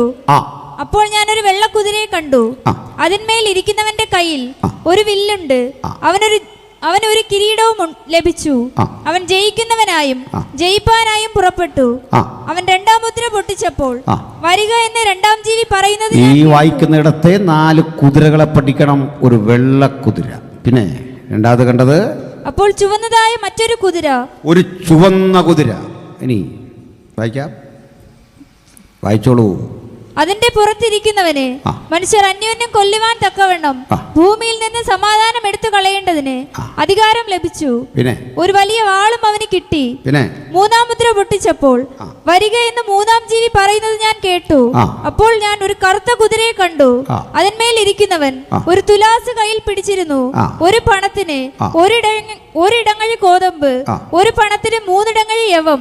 എന്നാൽ എണ്ണയ്ക്കും വീഞ്ഞിനും കേട് വരുത്തരുത് എന്ന് 4 ജീവികളുടെ നടുവിൽ നിന്ന് ഒരു ശബ്ദം ഞാൻ കേട്ടു. അടുത്തൂടെ വായിച്ചു നിർത്തിക്കോ, മോള് വിഷമിച്ചു പോയി. നാലാം മുദ്ര പൊട്ടിച്ചപ്പോൾ ആ. വരിക എന്ന് ആ. നാലാം ജീവി പറയുന്നത് ഞാൻ കേട്ടു. ആ. അപ്പോൾ ഞാൻ മഞ്ഞ നിറമുള്ള ഒരു കുതിരയെ കണ്ടു. ആ. അതിന്മേൽ ഇരിക്കുന്നവന് ആ. മരണം എന്ന് പേർ. തൽക്കാലം അവിടെ നിർത്തും. നമുക്ക് ആ കിട്ടേണ്ട പദം കിട്ടി. അതിന്മീതെ ഒരുത്തണ്ടിരിക്കുന്നു, അവൻ്റെ പേര് മരണം. പ്രിയപ്പെട്ടവരെ, വെളിപ്പാട് പുസ്തകത്തിൽ പ്രവാചകൻ 4 കുതിരകളെ ദർശിക്കുന്നു. ഇതിനു മുമ്പൊരു സംഭവമുണ്ട്. പ്രവാചകൻ ഒരു സ്വർഗീയ ദർശനം കാണുന്നു. ആ സ്വർഗീയ ദർശനത്തിൽ കാണുന്നത് ദൈവത്തെ ആരാധിക്കുന്ന 4 വ്യത്യസ്ത മുഖങ്ങളോട് കൂടിയ കെരൂബുകളെയാണ്. അതിലൊന്നാമത്തെ കെരൂബിൻ്റെ രൂപം സിംഹമുഖമുള്ളതാണ്. സിംഹമുഖമുള്ള കെരൂബ് അതിങ്ങനെ 6 ചിറകവയ്ക്കുണ്ട്. 2 ചിറക് കൊണ്ട് മുഖം മൂടി, 2 കൊണ്ട് പറന്നു, 2 കൊണ്ട് പാദവും മൂടി നിൽക്കുന്ന സിംഹരൂപിയായ ഒരു കെരൂബ്. രണ്ടാമതൊരു കെരൂബിനെ കണ്ടു. ആ കെരൂബിൻ്റെ പ്രത്യേകത, ആ കെരൂബിന് ഉണ്ടായിരുന്ന മുഖം കാളയുടെ മുഖമാണ്. കാളമുഖമുള്ള 6 ചിറകോട് കൂടിയ ഒരു കെരൂബ് അപ്പുറത്ത്. അതും ഇങ്ങനെ ആർത്ത് ദൈവത്തിന് മഹത്വർപ്പിക്കുക. മൂന്നാമത് കാണുന്നത് മനുഷ്യമുഖമുള്ളൊരു കെരൂബ്. നാലാമത് കാണുന്നത് കഴുകൻ്റെ മുഖമുള്ളൊരു കെരൂബ്. ഈ 4 ജീവികളെക്കുറിച്ച് ആദ്യം പഠിക്കണം. 1 സിംഹമുഖം, 2 കാളമുഖം, 3 മനുഷ്യമുഖം, 4 കഴുകൻ്റെ മുഖം. നിർദ്ദിഷ്ട പ്രവചനത്തിൻ്റെ ചുരുളുകൾ വായിക്കാം. അർത്ഥം കണ്ടെത്താൻ ആകാംക്ഷയോടെ കാത്തിരിക്കുന്ന പ്രവാചകൻ നോക്കുമ്പോൾ ദൈവകുഞ്ഞാടായവൻ ഈ പ്രവചന ഗ്രന്ഥത്തിൻ്റെ ചുരുളുകൾ ഭേദിക്കുമ്പോൾ 1-ാം ജീവിയായ സിംഹം വിളിച്ചു, വരിക. ഒരു വെള്ളക്കുതിര പുറപ്പെട്ടു. സിംഹത്തിൻ്റെ വിളി കേട്ടൊരു വെള്ളക്കുതിര പുറപ്പെടുമ്പോൾ വചനം പറയുക, അവൻ ജയിക്കുന്നവനായും ജയിപ്പാനായും പുറപ്പെട്ടു. അവൻ്റെ കയ്യിലൊരു വില്ലുമുണ്ട്. അവൻ ജയാളിയാണ്. ആ കുതിര ശക്തിപ്പെടുമ്പോൾ രണ്ടാമതൊരു മുദ്ര പൊട്ടിക്കുമ്പോൾ വിളിക്കുന്നത് കാളമുഖമുള്ള ജീവിയ വരുന്നത് ഒരു ചുവന്ന കുതിര. ഭൂമിയിൽ നിന്ന് സമാധാനമെടുത്തു കളയത്തക്ക വധം അന്യോന്യം കൊല ചെയ്യുന്ന തീവ്രമായ ഒരു ബോധമാണ് ആ കുതിരപ്പുറത്തിരിക്കുന്നവൻ പ്രകടമാക്കുന്നത്. രക്തച്ചൊരിച്ചിലാണ് കാണുന്നത്. വിളിച്ചത് കാളമുഖമുള്ള ജീവി. 3 മനുഷ്യൻ വിളിക്കുമ്പോൾ വരുന്നത് കറുത്ത ഒരു കുതിര. ആ കറുത്ത കുതിരയുടെ പുറത്തൊരുവരിയ്ക്കുന്ന കയ്യിലൊരു തുലാസ് പിടിച്ചിരിക്കുന്നു. പണത്തിന് 1 ഇടങ്ങഴി ഗോതമ്പ്, 3 ഇടങ്ങഴി യവം, പക്ഷെ എണ്ണയ്ക്കും വീഞ്ഞിനും കേടുവരുത്തരുത്. ഭക്ഷണമില്ല. ഭക്ഷ്യക്ഷാമത്തിൻ്റെ, ഇന്ധനക്ഷാമത്തിൻ്റെ, എണ്ണയുടെ കുറവിൻ്റെ ഒരു വല്ലാത്ത അവസ്ഥയിൽ കടന്നു പോകുന്ന ഒരവസ്ഥയാണ്. ഇനി 4-ാമത്തെ കുതിരയാണ് ശ്രദ്ധിക്കേണ്ടത്. 4-ാമത്തെ കുതിര വിളിക്കുന്നത് ഒരു കഴുകനാണ്. കഴുക മുഖമുള്ള കെരൂബാണ്. അന്ന കുതിരയുടെ നിറം ഈ മോള് വായിച്ചത് മഞ്ഞ എന്നാണ്. ഒരു തിരുത്തുണ്ട്. ഇംഗ്ലീഷ് വായിച്ചാൽ മഞ്ഞയല്ല, പെയിൽ ഗ്രീനാണ്. വിളറിയ പച്ചയാണ്. വിളറിപ്പോയ പച്ച. ഗ്രീക്കിലും കിടക്കുന്ന ക്ലോറോസ് പച്ച എന്നാണ്. പച്ച വിളറിയപ്പോൾ മഞ്ഞയായി എന്ന അർത്ഥം കൊണ്ടാകണം മഞ്ഞക്കുതിര എന്നെഴുതിയത്. പ്രശ്നം അതൊന്നുമല്ല. അതിന് മീതെ ഒരുത്തനിരിക്കുന്നു, അവന് മരണമെന്ന് പേർ. ഈ 4 കുതിരകൾ എന്താ? അത് വായിക്കുമ്പോൾ നമുക്ക് യെശയ്യാവിലെ ഉള്ളടക്കം മനസ്സിലാവും. കഴിഞ്ഞ രാത്രി ഇതൊക്കെ പറയാതെ വിട്ടത് വിശാലമായൊരു വിഷയമായതുകൊണ്ടാണ്. ആമുഖത്തിലെത്തി മരണത്തെപ്പറ്റി പറഞ്ഞു പിരിഞ്ഞാൽ പോരല്ലോ, പ്രത്യാശയെപ്പറ്റി വേണം പറഞ്ഞു പിരിയാൻ. എങ്കിലും ഈ ഗൗരവം ദൈവമക്കൾ മനസ്സിലാക്കണം. പറയാം. ബഹുമാനരെ, നമ്മൾ ഇന്നായിരിക്കുന്ന ആധുനിക ലോകം ഇങ്ങനെ കെട്ടിപ്പടുത്തതാര്? ഈ വാർത്താവിനിമയ സംവിധാനങ്ങൾ ഉണ്ടായതെങ്ങനെ? ഈ മികവുറ്റ റോഡുകൾ ഉണ്ടായതെങ്ങനെ? എയർപോർട്ടുകൾ ഉണ്ടായതെങ്ങനെ? വിവരിക്കാനാവാത്ത വിധം ഇന്ന് ലോകം ശാസ്ത്ര സാങ്കേതിക പുരോഗതിയുടെ ഉത്തുംഗ ശൃംഗങ്ങളിൽ കടന്നതെങ്ങനെ? ചികിത്സാരംഗം അഭിവൃദ്ധിപ്പെട്ടതെങ്ങനെ? നമുക്കൊരു കാര്യമറിയാം, അതിൻ്റെ ഒക്കെ കാരണം ശാസ്ത്ര വളർച്ചയാണ്. ശാസ്ത്ര വളർച്ചയുടെ അടിസ്ഥാനം എന്താ? ശാസ്ത്ര വളർച്ചയുടെ ആവശ്യകത എന്താ? നമുക്കറിയാം, 1ഉം 2ഉം ലോകമഹായുദ്ധം കഴിയുന്നു. ആ ലോകമഹായുദ്ധത്തിൽ പ്രയോഗിക്കപ്പെട്ട ബോംബുകളുണ്ട്. നാഗസാക്കിയിലും ഹിരോഷിമയിലും ബോംബ് പ്രയോഗിച്ച ശേഷം സമൂഹത്തിന് ചിന്ത ഉരുത്തിരിഞ്ഞു വന്നു. ശാസ്ത്രം മനുഷ്യരാശിയെ രക്ഷിക്കാനാണ് നമ്മൾ ഉദ്ദേശിച്ചതെങ്കിൽ ഇതാ തകർച്ച വരുന്നു. ഈ തകർച്ചയിൽ നിന്ന് മാറിയിട്ട് നമുക്ക് ശാസ്ത്രാഭിമുഖ്യം ഗുണപരമായ ഒന്നിലേക്ക് തിരിച്ചുവിടണം. നമ്മുടെ നെഹ്റു അന്ന് ഉപയോഗിച്ചൊരു പദമാണ് സയൻറ്റിഫിക് ടെമ്പർമെൻറ്റ്. ശാസ്ത്രാഭിമുഖ്യം, ശാസ്ത്രവിധേയത്വം, മരുന്നുകളുടെ കണ്ടെത്തൽ, ഭക്ഷ്യവസ്തുക്കളുടെ കണ്ടെത്തൽ, ആരോഗ്യ പരിപാലനത്തിൻ്റെ വഴി, നാഗരികതയെ നശിപ്പിക്കുന്ന ബോംബുകളുടെ നിർമ്മാണമല്ല. ഇതൊക്കെയാണ് വേണ്ടത് എന്ന നിലയിലേക്ക് മാറി ചിന്തിക്കാൻ ശ്രമിച്ചു. അതിൻ്റെ ഗുണഫലമാണ് ലോകത്ത് കാണുന്ന പലതരം മാറ്റങ്ങൾ. ആ മാറ്റങ്ങളിൽ ചിലത് ഞാൻ നിങ്ങളോട് പറയാം. വാക്സിനുകളുടെ കണ്ടെത്തൽ, ആധുനികമായ ഒട്ടേറെ അഭിവൃദ്ധി, നമ്മൾ ഉപയോഗിക്കുന്ന ഏറ്റവും നൂതനമായ മൊബൈൽ ഫോണുകൾ, ഇങ്ങനെ ഈ ലോകത്തെ ഒരുക്കിയതാരാണ്? ഈ ശാസ്ത്രരംഗത്ത് ഏറ്റവും കനപ്പെട്ട സംഭാവനകൾ മനുഷ്യരാശിക്ക് കൊടുത്തതാരാണ്? ഞാൻ ഒരു സംവാദ വേദിയിൽ ചെല്ലുന്ന ഘട്ടത്തിൽ നിരീശ്വരന്മാരായ സുഹൃത്തുക്കൾ പറഞ്ഞൊരു കാര്യമുണ്ട്. ബൈബിളും അനുബന്ധ ചിന്തകളുമൊന്നും ശാസ്ത്ര സിദ്ധാന്തത്തിന് യോജിച്ചു പോകുന്നതല്ല. നമുക്ക് വേണ്ടത് ശാസ്ത്രപരമായ വിശകലനമാണ്. അതിനുതകാത്തതാണ് നമ്മുടെ ദർശനങ്ങൾ എന്നൊക്കെ പഠിപ്പിച്ച ആ വ്യക്തികളോട് ഞാനൊരു ചോദ്യം തിരിച്ചു ചോദിച്ചു. ഒരു ശാസ്ത്രപ്രതിഭയ്ക്ക് കിട്ടാവുന്ന ഏറ്റവും വലിയ അംഗീകാരം നൊബേൽ പ്രൈസ് ആണെങ്കിൽ, ഇന്നുവരെ ലോകം നേടിയെടുത്ത നോബൽ സമ്മാനങ്ങളുടെ കണക്കെടുത്താൽ 69% നോബൽ പ്രൈസ് വാങ്ങിയത് ഈ ബൈബിൾ വിശ്വസിക്കുന്ന ക്രൈസ്തവനോ യഹൂദനോ ആണ്. ആഡം ക്യൂറിയും മേരി ക്യൂറി, അല്ലെങ്കിൽ Pierre Curie, Marie Curie, Marconi, നമ്മളറിയുന്ന മൈക്കൽ ഫാരഡേ, ലോകത്തറിയപ്പെടുന്ന ഇത്തരം സകല വിധത്തിലെ ശാസ്ത്ര സാങ്കേതിക രംഗത്തെ വലിയ കുതിച്ചുചാട്ടത്തിന് ദൈവം ഉപയോഗിച്ച, കാലം ഉപയോഗിച്ച ആളുകളെ നമുക്കിതുണ്ട് ഇങ്ങനെ പറഞ്ഞു തീർക്കാം. പാശ്ചാത്യർ ലോകത്തെ ഭരിച്ചു. ബ്രിട്ടന് പകരം മറ്റേതെങ്കിലും രാജ്യമാണ് ഭരിച്ചതെങ്കിൽ നമ്മൾ പാൻറ്റിടൂല, ഷർട്ടിടൂല, ചുരിദാറിടൂല. നിങ്ങളും ഞാനുമൊക്കെ നിലത്തെഴുതി പഠിച്ചല്ല, തറയെന്നും പറയുന്നു, ആയെന്നും ഈയെന്നൊക്കെ എഴുതി പഠിച്ചല്ല മണ്ണിട്ട്.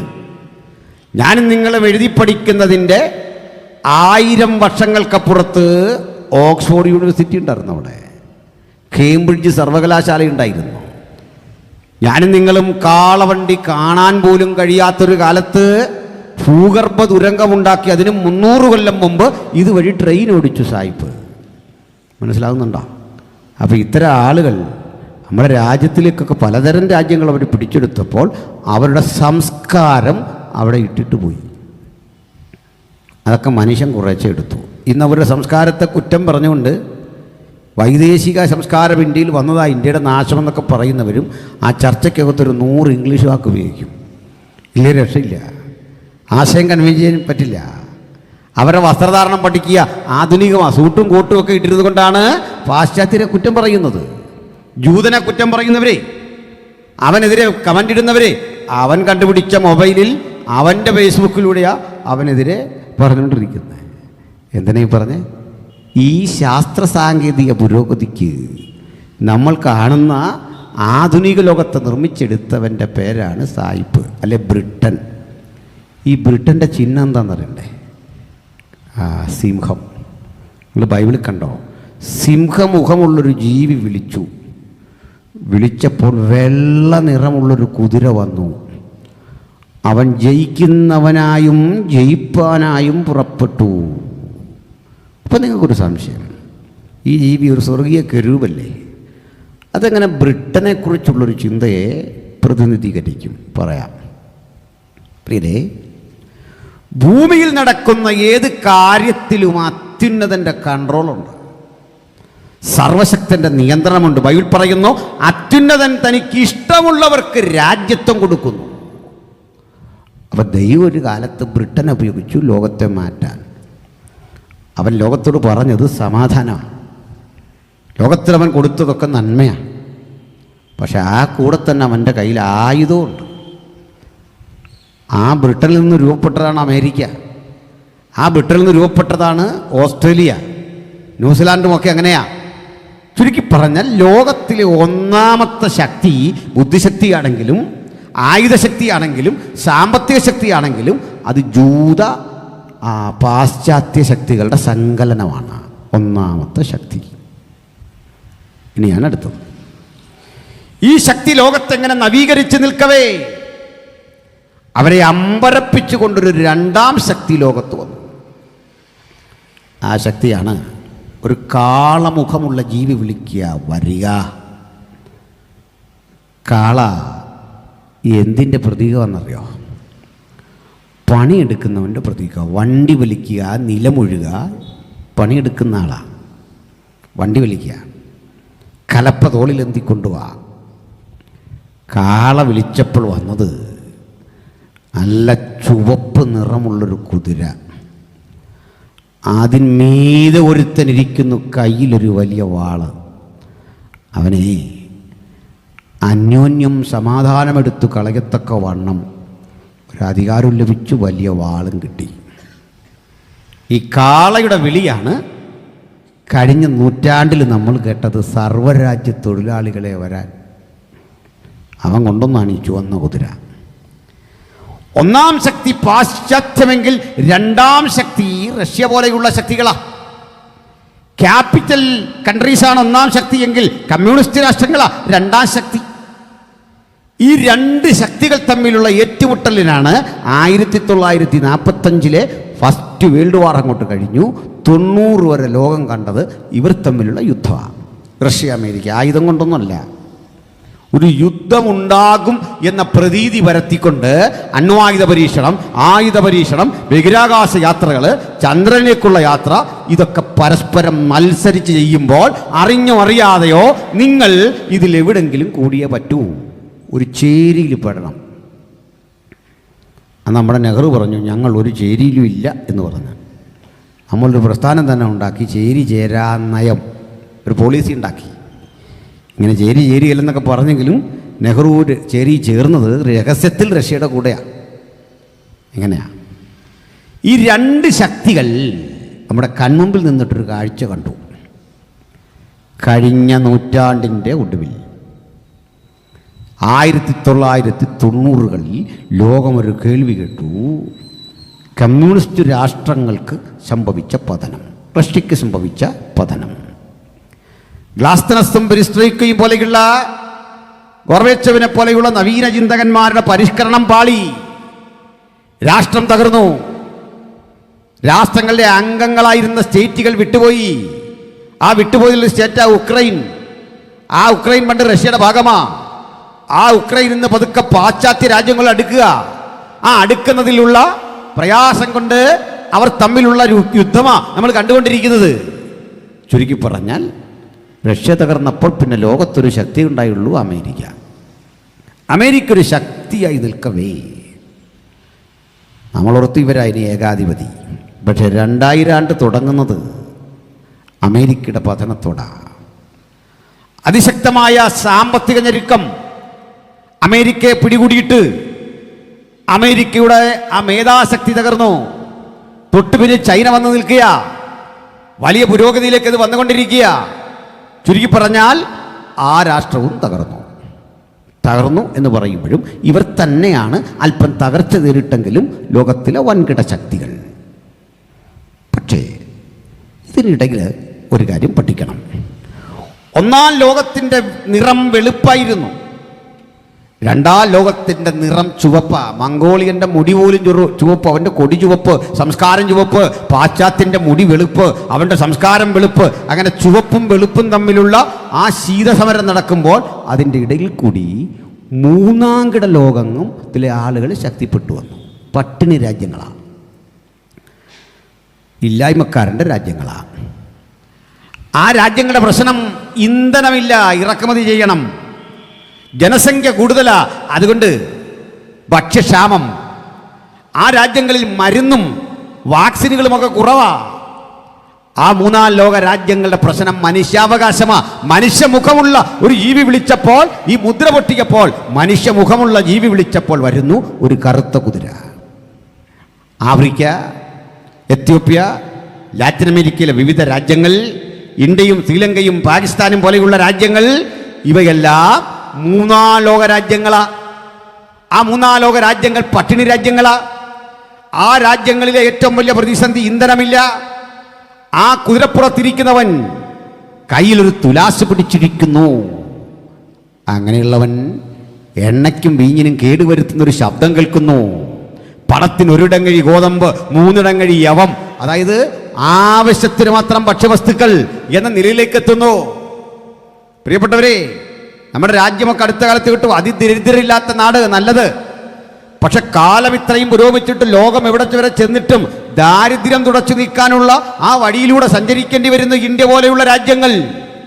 നിങ്ങൾ നോർത്ത് ഇന്ത്യയുടെ ഗ്രാമങ്ങളിൽ ചെല്ലുക, പകലന്തിയോളം പണിയെടുത്താൽ 50 ഉറുപ്പിക കഷ്ടിച്ച് കിട്ടുന്ന നാട്.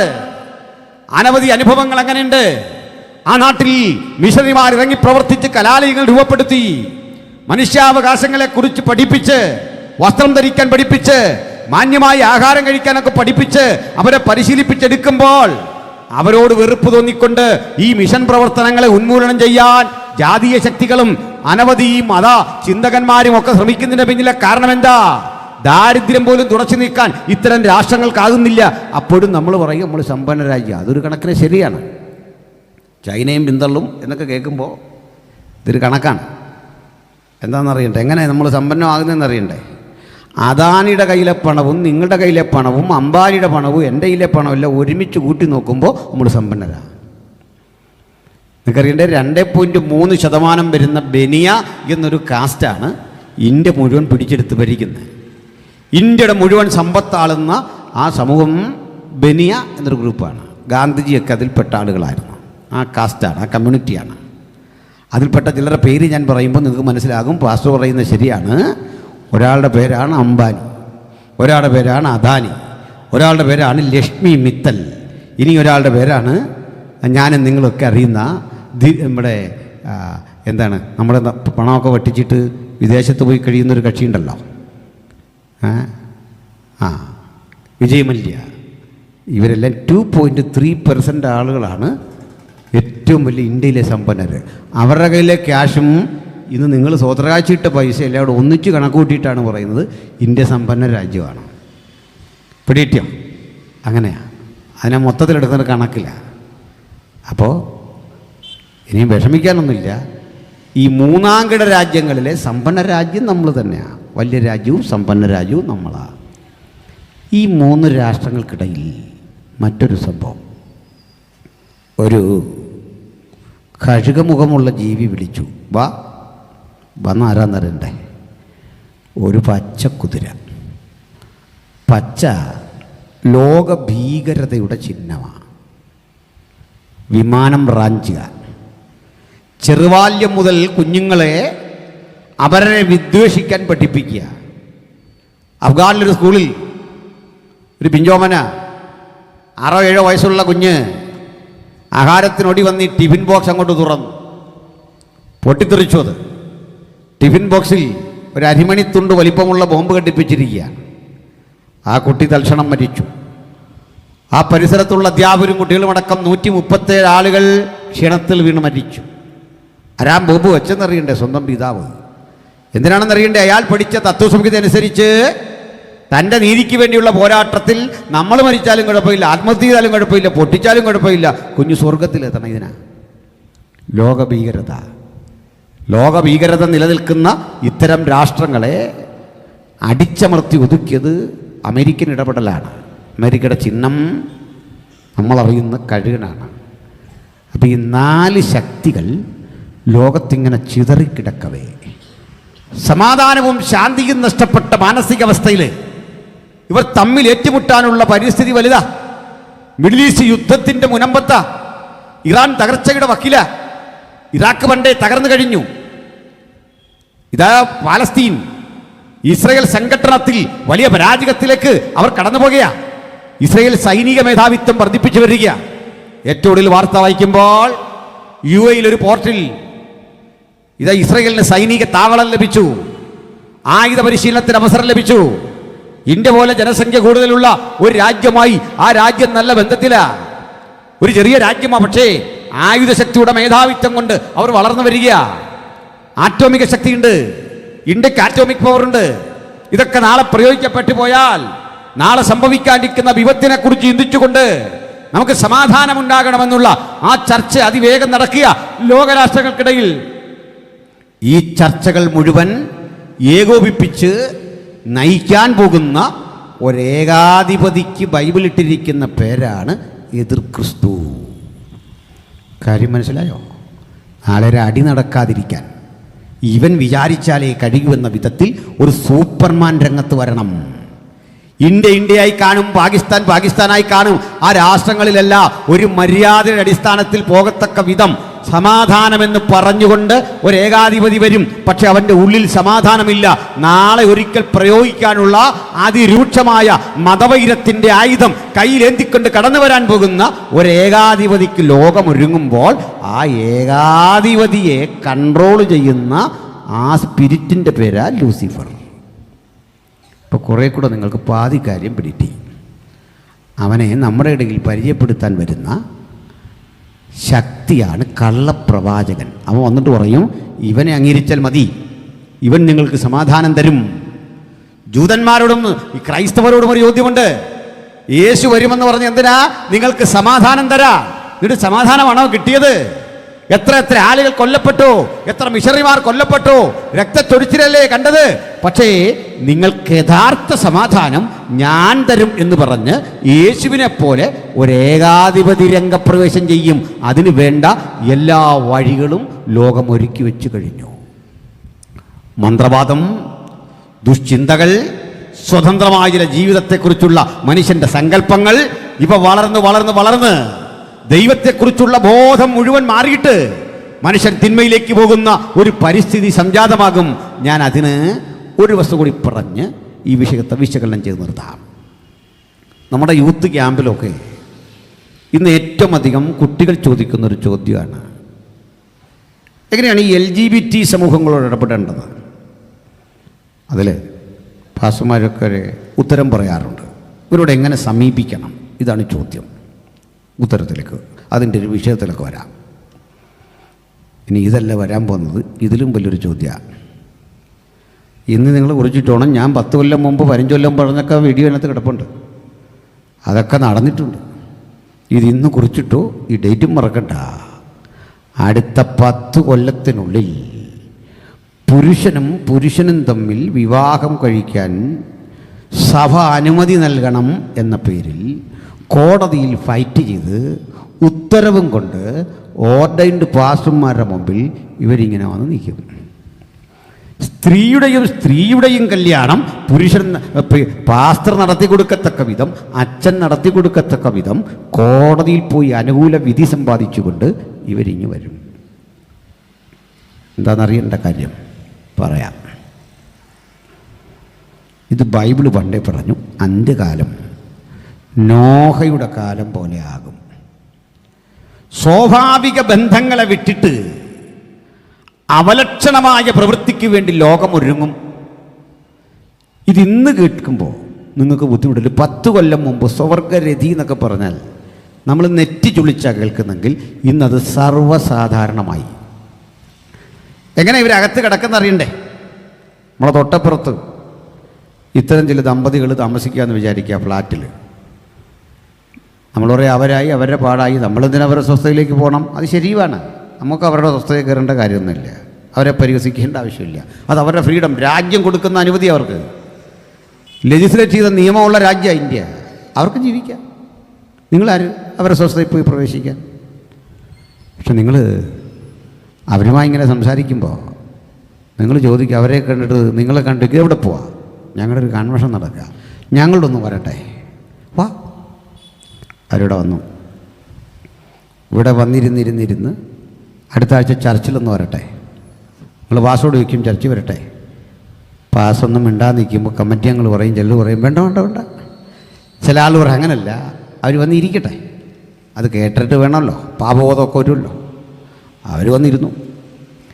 പഠിച്ചും ഗ്രഹിച്ചും കുറേ കഴിഞ്ഞപ്പോൾ നമ്മുടെ യൂത്തിൻ്റെ മത്സരം വരുന്നു. അപ്പോൾ അതിലൊരാൾ ഗിറ്റാർ വായിക്കും, ഒരാൾ പാടും. അപ്പോൾ ഒന്നാം സ്ഥാനം വാങ്ങാനുള്ള വ്യഗ്രതയിൽ നമ്മൾ ഇവരെയും കൊണ്ടാ പോയത്. ഈ ഒരു കാര്യമൊഴിച്ചാൽ ഇവർ നല്ല മനുഷ്യരാണ്. അങ്ങനെ അവിടെ ഇരുന്ന ആൾ ക്രമേണ വന്ന് നമ്മുടെ വർഷിപ്പ് ലീഡ് ചെയ്യുന്ന ആളായും പ്രസംഗകനായും ഒക്കെ മാറാൻ 10 കൊല്ലം മതിയെന്ന് ഞാൻ ഇന്ന് രാത്രി അഡ്വാൻസായിട്ട് പറയുന്നു. പിടികിട്ടിയോ? നമ്മളൊക്കെ 10 കൊല്ലം കഴിഞ്ഞ് ജീവിച്ചിരുന്നാൽ ഇത് കാണാൻ മനസ്സിലാക്കാൻ പറ്റും. ഇതിനകത്തേക്ക് പതുക്കെ വരും. അധർമ്മത്തിൻ്റെ മർമ്മം ഇപ്പോൾ തന്നെ വ്യാപരിക്കുന്നു. എതിർക്കുന്നവരോ ചെറുക്കുന്നവരോ അപരിഷ്കൃതരായി കാണപ്പെടും. അവർ ശിക്ഷിക്കപ്പെടും. അവരെ കോടതി ശിക്ഷിക്കും, സർക്കാരുകൾ ശിക്ഷിക്കും. അവരുടെ സ്വാതന്ത്ര്യമാണെന്ന് പറയും. അതൊരു വശത്ത് നടക്കുമ്പോൾ ഏറ്റുമുട്ടൽ കലാപങ്ങൾ മറുവശത്ത്. ഇതിനെ പരിഹരിക്കാൻ കഴിയുന്ന ആ ഏകാധിപതി പാപത്തിൻ്റെ സാർവത്രിക ശക്തിയോടുകൂടി ഇടപഴകിക്കൊണ്ട് നമ്മുടെ രാഷ്ട്രസങ്കല്പങ്ങളെ, ജീവിത സങ്കല്പങ്ങളെ, പാരമ്പര്യ മൂല്യങ്ങളെ മുഴുവൻ തകർത്ത് കളയും. ഈ പരിസ്ഥിതിയും പ്രവണതയും സംജാതമാകും. നിങ്ങൾ വിഷമിക്കേണ്ട. ഈ പരിസ്ഥിതികളുടെ മൂർധന്യഘട്ടത്തിൽ കർത്താവായ യേശു ക്രിസ്തു എന്ന സാക്ഷാൽ ലോകത്തിൻ്റെ വെളിച്ചമായവൻ്റെ ഇടപെടൽ സംഭവിക്കും. ആ ഇടപെടൽ അന്തിമ യുദ്ധത്തിന് വഴിവെക്കും. ആ ഏറ്റുമുട്ടൽ ഒരു ധാർമ്മിക യുദ്ധമാണ്. നമ്മുടെ കർത്താവായ യേശുക്രിസ്തുവിൻ്റെ വരവോട് ബന്ധപ്പെട്ട്, തിരുസഭയ്ക്കൊരുക്കുന്ന മനോഹാരിതയോട് ബന്ധപ്പെട്ട്, മരണത്തിനെന്നേക്കും ആ മരണവിധിയെ റദ്ദ് ചെയ്ത് മനുഷ്യരാശിക്ക് നിത്യത നൽകുന്നവരോട് ബന്ധപ്പെട്ട് ആദ്യം ചെയ്യുന്ന പ്രവൃത്തി എതിർ ക്രിസ്തു എന്ന് പറയുന്നവനെയും അവൻ്റെ കൂടൊരു കക്ഷിയുണ്ട്. അവൻ്റെ പേരാണ് കള്ളപ്രവാചകൻ. ഇതൊരു വലിയ സംഘമാണ്. ഇവരുടെ കൂടെ ആളുണ്ട്. ഇവരെ പിടിച്ചു കെട്ടി ലേക്ക് ഓഫ് ഫയർ, തീപ്പൊയ്കയിൽ തള്ളുവന്നു. സ്വസ്ഥമായല്ലേ? സന്തോഷമായില്ലേ? ആൻ പോയി. പക്ഷെ വേറൊരുത്തനെ തീപ്പൊയ്കയിൽ തള്ളുകയല്ല. ആരാന്നറിയണ്ടേ? ലൂസിഫർ എന്നൊരുത്തനില്ലേ, അവനെ പിടിച്ചു കെട്ടി 1000 ആണ്ടയ്ക്ക് ഒന്ന് ലോക്ക് ചെയ്യും. 1000 ആണ്ടയ്ക്ക് അവനെ ബന്ധിച്ചൊതുക്കും. അപ്പം നമ്മൾ കാണാൻ പോകുന്നത് എന്താണെന്നറിയണ്ടേ? എതിർ ക്രിസ്തുവും കള്ളപ്രവാചകനും ലേക്ക് ഓഫ് ഫയർ, തീപ്പൊയ്കയിൽ ഒരു വലിയ സൈന്യവുമായി കിടക്കുക. ഇവൻ നമ്മുടെ ഇടയിലില്ല. നമ്മ മുഴുവൻ തകർക്കാൻ വന്നവനെ ചങ്ങലയിൽ ബന്ധിച്ചു. ചങ്ങല ആത്മീയ അർത്ഥത്തിലട്ടോ, ബന്ധനസ്ഥനാക്കി, പാതാളത്തിൽ ബന്ധനസ്ഥനാക്കിയിട്ടും.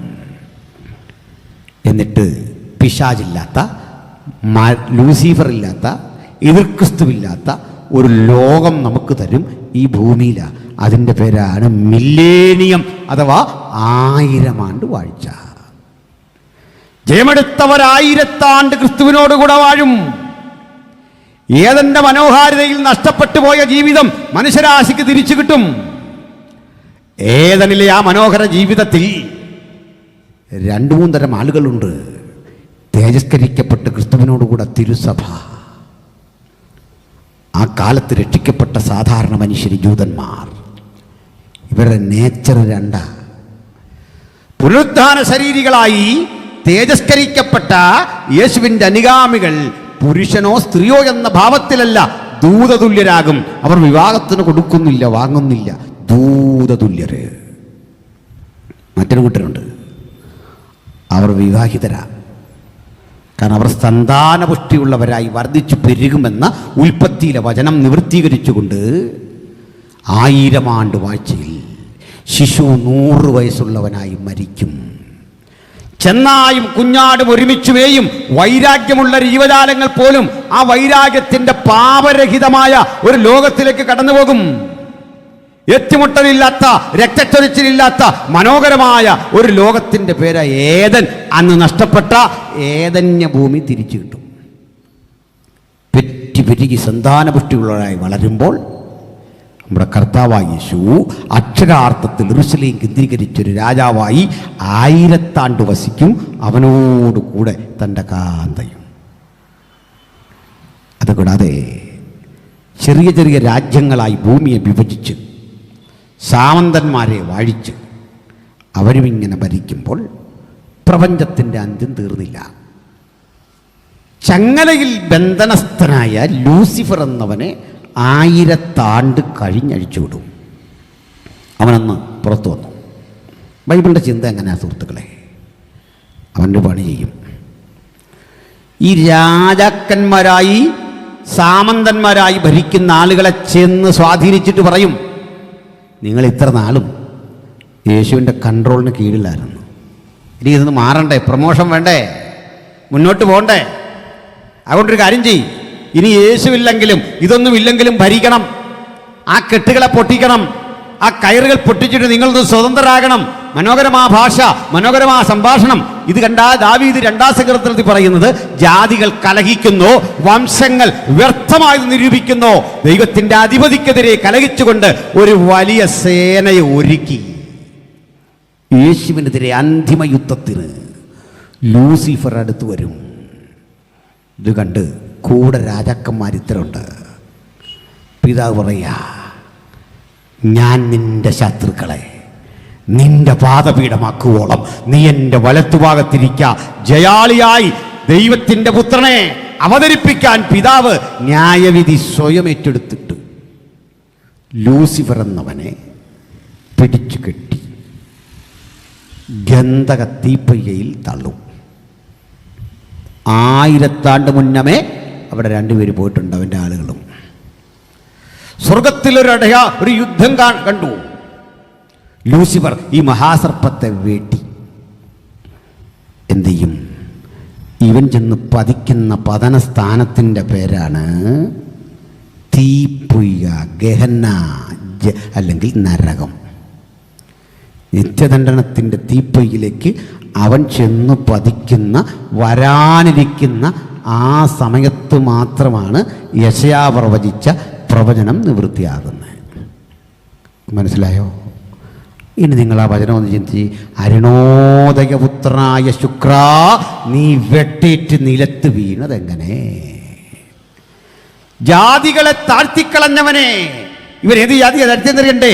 പ്രപഞ്ചമുണ്ടായ അന്നു മുതൽ ഇന്ന് വരെ മാനവരാശിയെ മുഴുവൻ താഴ്ത്തിക്കളയാൻ ശ്രമിച്ച് അതിലെ പട്ടണങ്ങളെ ഇടിച്ച് ഉന്മൂലനം വരുത്താൻ ശ്രമിച്ചവനെ അടുത്തൊരു കൂട്ടി ചോദിക്കുക, നീ ഞങ്ങൾക്ക് തുല്യനായോ? ആരായി ഞങ്ങളെന്നറിയണ്ടേ? ഇവനേക്കാൾ 1000 ആണ്ട് മുമ്പ് ഈ കുഴിക്കകത്ത് കിടക്കുന്ന മൃഗവും കള്ളപ്രവാചകനും അവരോർത്തു, നീയെങ്കിലും രക്ഷപ്പെട്ടു ഞങ്ങൾ ഈ കിടപ്പ് കിടക്കുമ്പോൾ. പക്ഷെ ഇന്ന് മനസ്സിലാകുന്നു, നീ ഞങ്ങൾക്ക് തുല്യനായോ? ചുരുക്കി പറഞ്ഞാൽ, യെശയ്യാ പ്രവാചകൻ്റെ പുസ്തകം ലൂസിഫറിനെ കുറിച്ച് പ്രവചിച്ചത് കഴിഞ്ഞ പ്രവചനമല്ല, നടക്കാനിരിക്കുന്ന പ്രവചനമാണ്. മനസ്സിലായില്ലേ? നമുക്കൊക്കെ പിടിയിട്ടോ? കുഞ്ഞ് ഒരു വാക്യം കൂടെ വായിച്ച് നമുക്ക് നിർത്തിയേക്കാം. വായിക്കണം. വെളിപ്പാട് പുസ്തകം 20-ാം അധ്യായം 14-ാമത് വാക്യം വായിച്ചാട്ട്. മരണത്തെയും പാതാളത്തെയും തീപ്പൊയ്കയിൽ തള്ളിയിട്ടു. രണ്ടുപേരും ഒരുമിച്ച്. മരണാധികാരിയെയും അവന്റെ ശക്തിയെയും തീപ്പൊയ്കയിൽ തള്ളി. ഈ തീപ്പൊയ്ക 2-ാമത്തെ മരണം. കേൾക്ക്,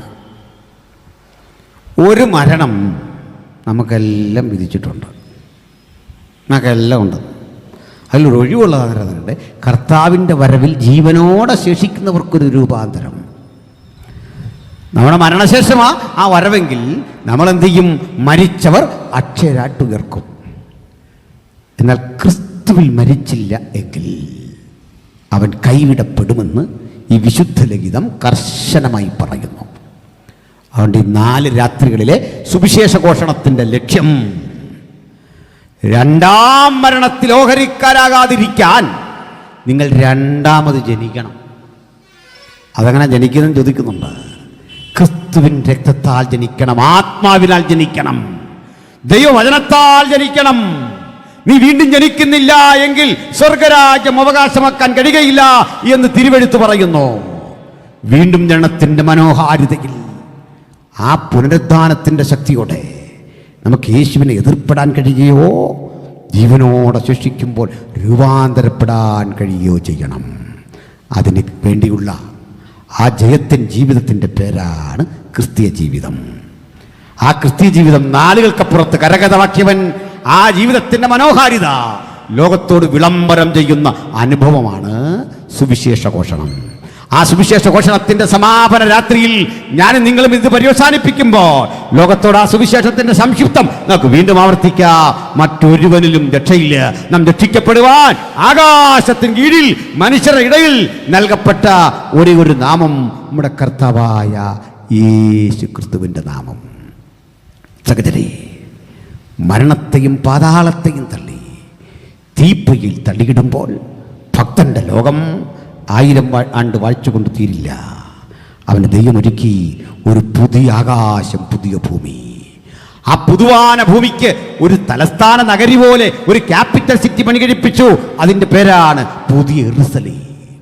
ആ മനോഹാരിതയിൽ കാന്തനെ കാണുവാൻ, കാന്തനൊപ്പം കടന്നു പോകാൻ തൻ്റെ ജനത്തിനൊരുക്കിയിരിക്കുന്ന മനോഹര അനുഭവങ്ങൾ ഇന്ന് രാത്രി പ്രാപിച്ചെടുക്കാൻ നമുക്ക് സാധിക്കേണ്ടതുണ്ട്. കാരണം മരണം അത് യാഥാർത്ഥ്യമാണ്, സമയം നിശ്ചയമല്ല. ജീവനോടെ ശേഷിക്കുന്ന ഈ ഘട്ടത്തിൽ ആ നിത്യത കരഗതമാക്കാനുള്ള ആത്മസമർപ്പണമില്ലെങ്കിൽ കൈവിടപ്പെടാതിരിക്കാൻ, സാത്താൻ ശക്തികളുടെ ആധിപത്യത്തിന് കീഴിൽ തകർന്നു പോകാതിരിക്കാൻ ജയമെടുത്ത ദൈവകുഞ്ഞാടിനൊപ്പം നമുക്ക് കടന്നു പോകണം. ആ ആത്യന്തികമായ അനുഭവം സാർത്ഥകമാക്കണം. അതിനുവേണ്ടി ഈ രാത്രി നിങ്ങൾ ഒരുങ്ങിയിട്ടുണ്ടോ? ഇതാണ് പ്രധാനപ്പെട്ട ചോദ്യം. ഈ കൺവെൻഷൻ തീരുമ്പോൾ ഒരു ചോദ്യം ഞങ്ങൾ മുമ്പോട്ട് വെക്കുന്നു. ഇന്നാളിൽ നിന്റെ സമാധാനത്തിനുള്ളത് നീ കരുതിയിട്ടുണ്ടോ? ഓർമ്മപ്പെടുത്തി. ആ സമാധാനം ആലയത്തിൽ പോകുമ്പോഴോ പ്രാർത്ഥിക്കുമ്പോഴോ മാത്രം കിട്ടുന്നതല്ല. ഇനിയുള്ളൊരു കാലം ക്രൂശിനകർത്തുവാൻ, ക്രൂശിനു വേണ്ടി നിവരെ നിൽക്കുവാൻ, യേശുവിന്റെ സുവിശേഷത്തിന് സാക്ഷ്യം പറയാൻ കർത്താവിന് ആവശ്യമുണ്ട്. ചില ധീര ഭടന്മാരെ, യേശുവിന് വേണ്ടി ജ്വലിച്ച് ശോഭിക്കുന്ന ചില പ്രിയപ്പെട്ടവരെ കർത്താവിന് ആവശ്യമുണ്ട്. അവരുടെ ജീവിതത്തിൻ്റെ സമർപ്പണത്തിൽ നിന്ന് രൂപപ്പെട്ടു വന്ന ചിന്തയുടെ പ്രകാശനമാണ് ഈ സുവിശേഷ ഘോഷണം. ഞാനിങ്ങനെ പറഞ്ഞ് അവസാനിപ്പിക്കട്ടെ.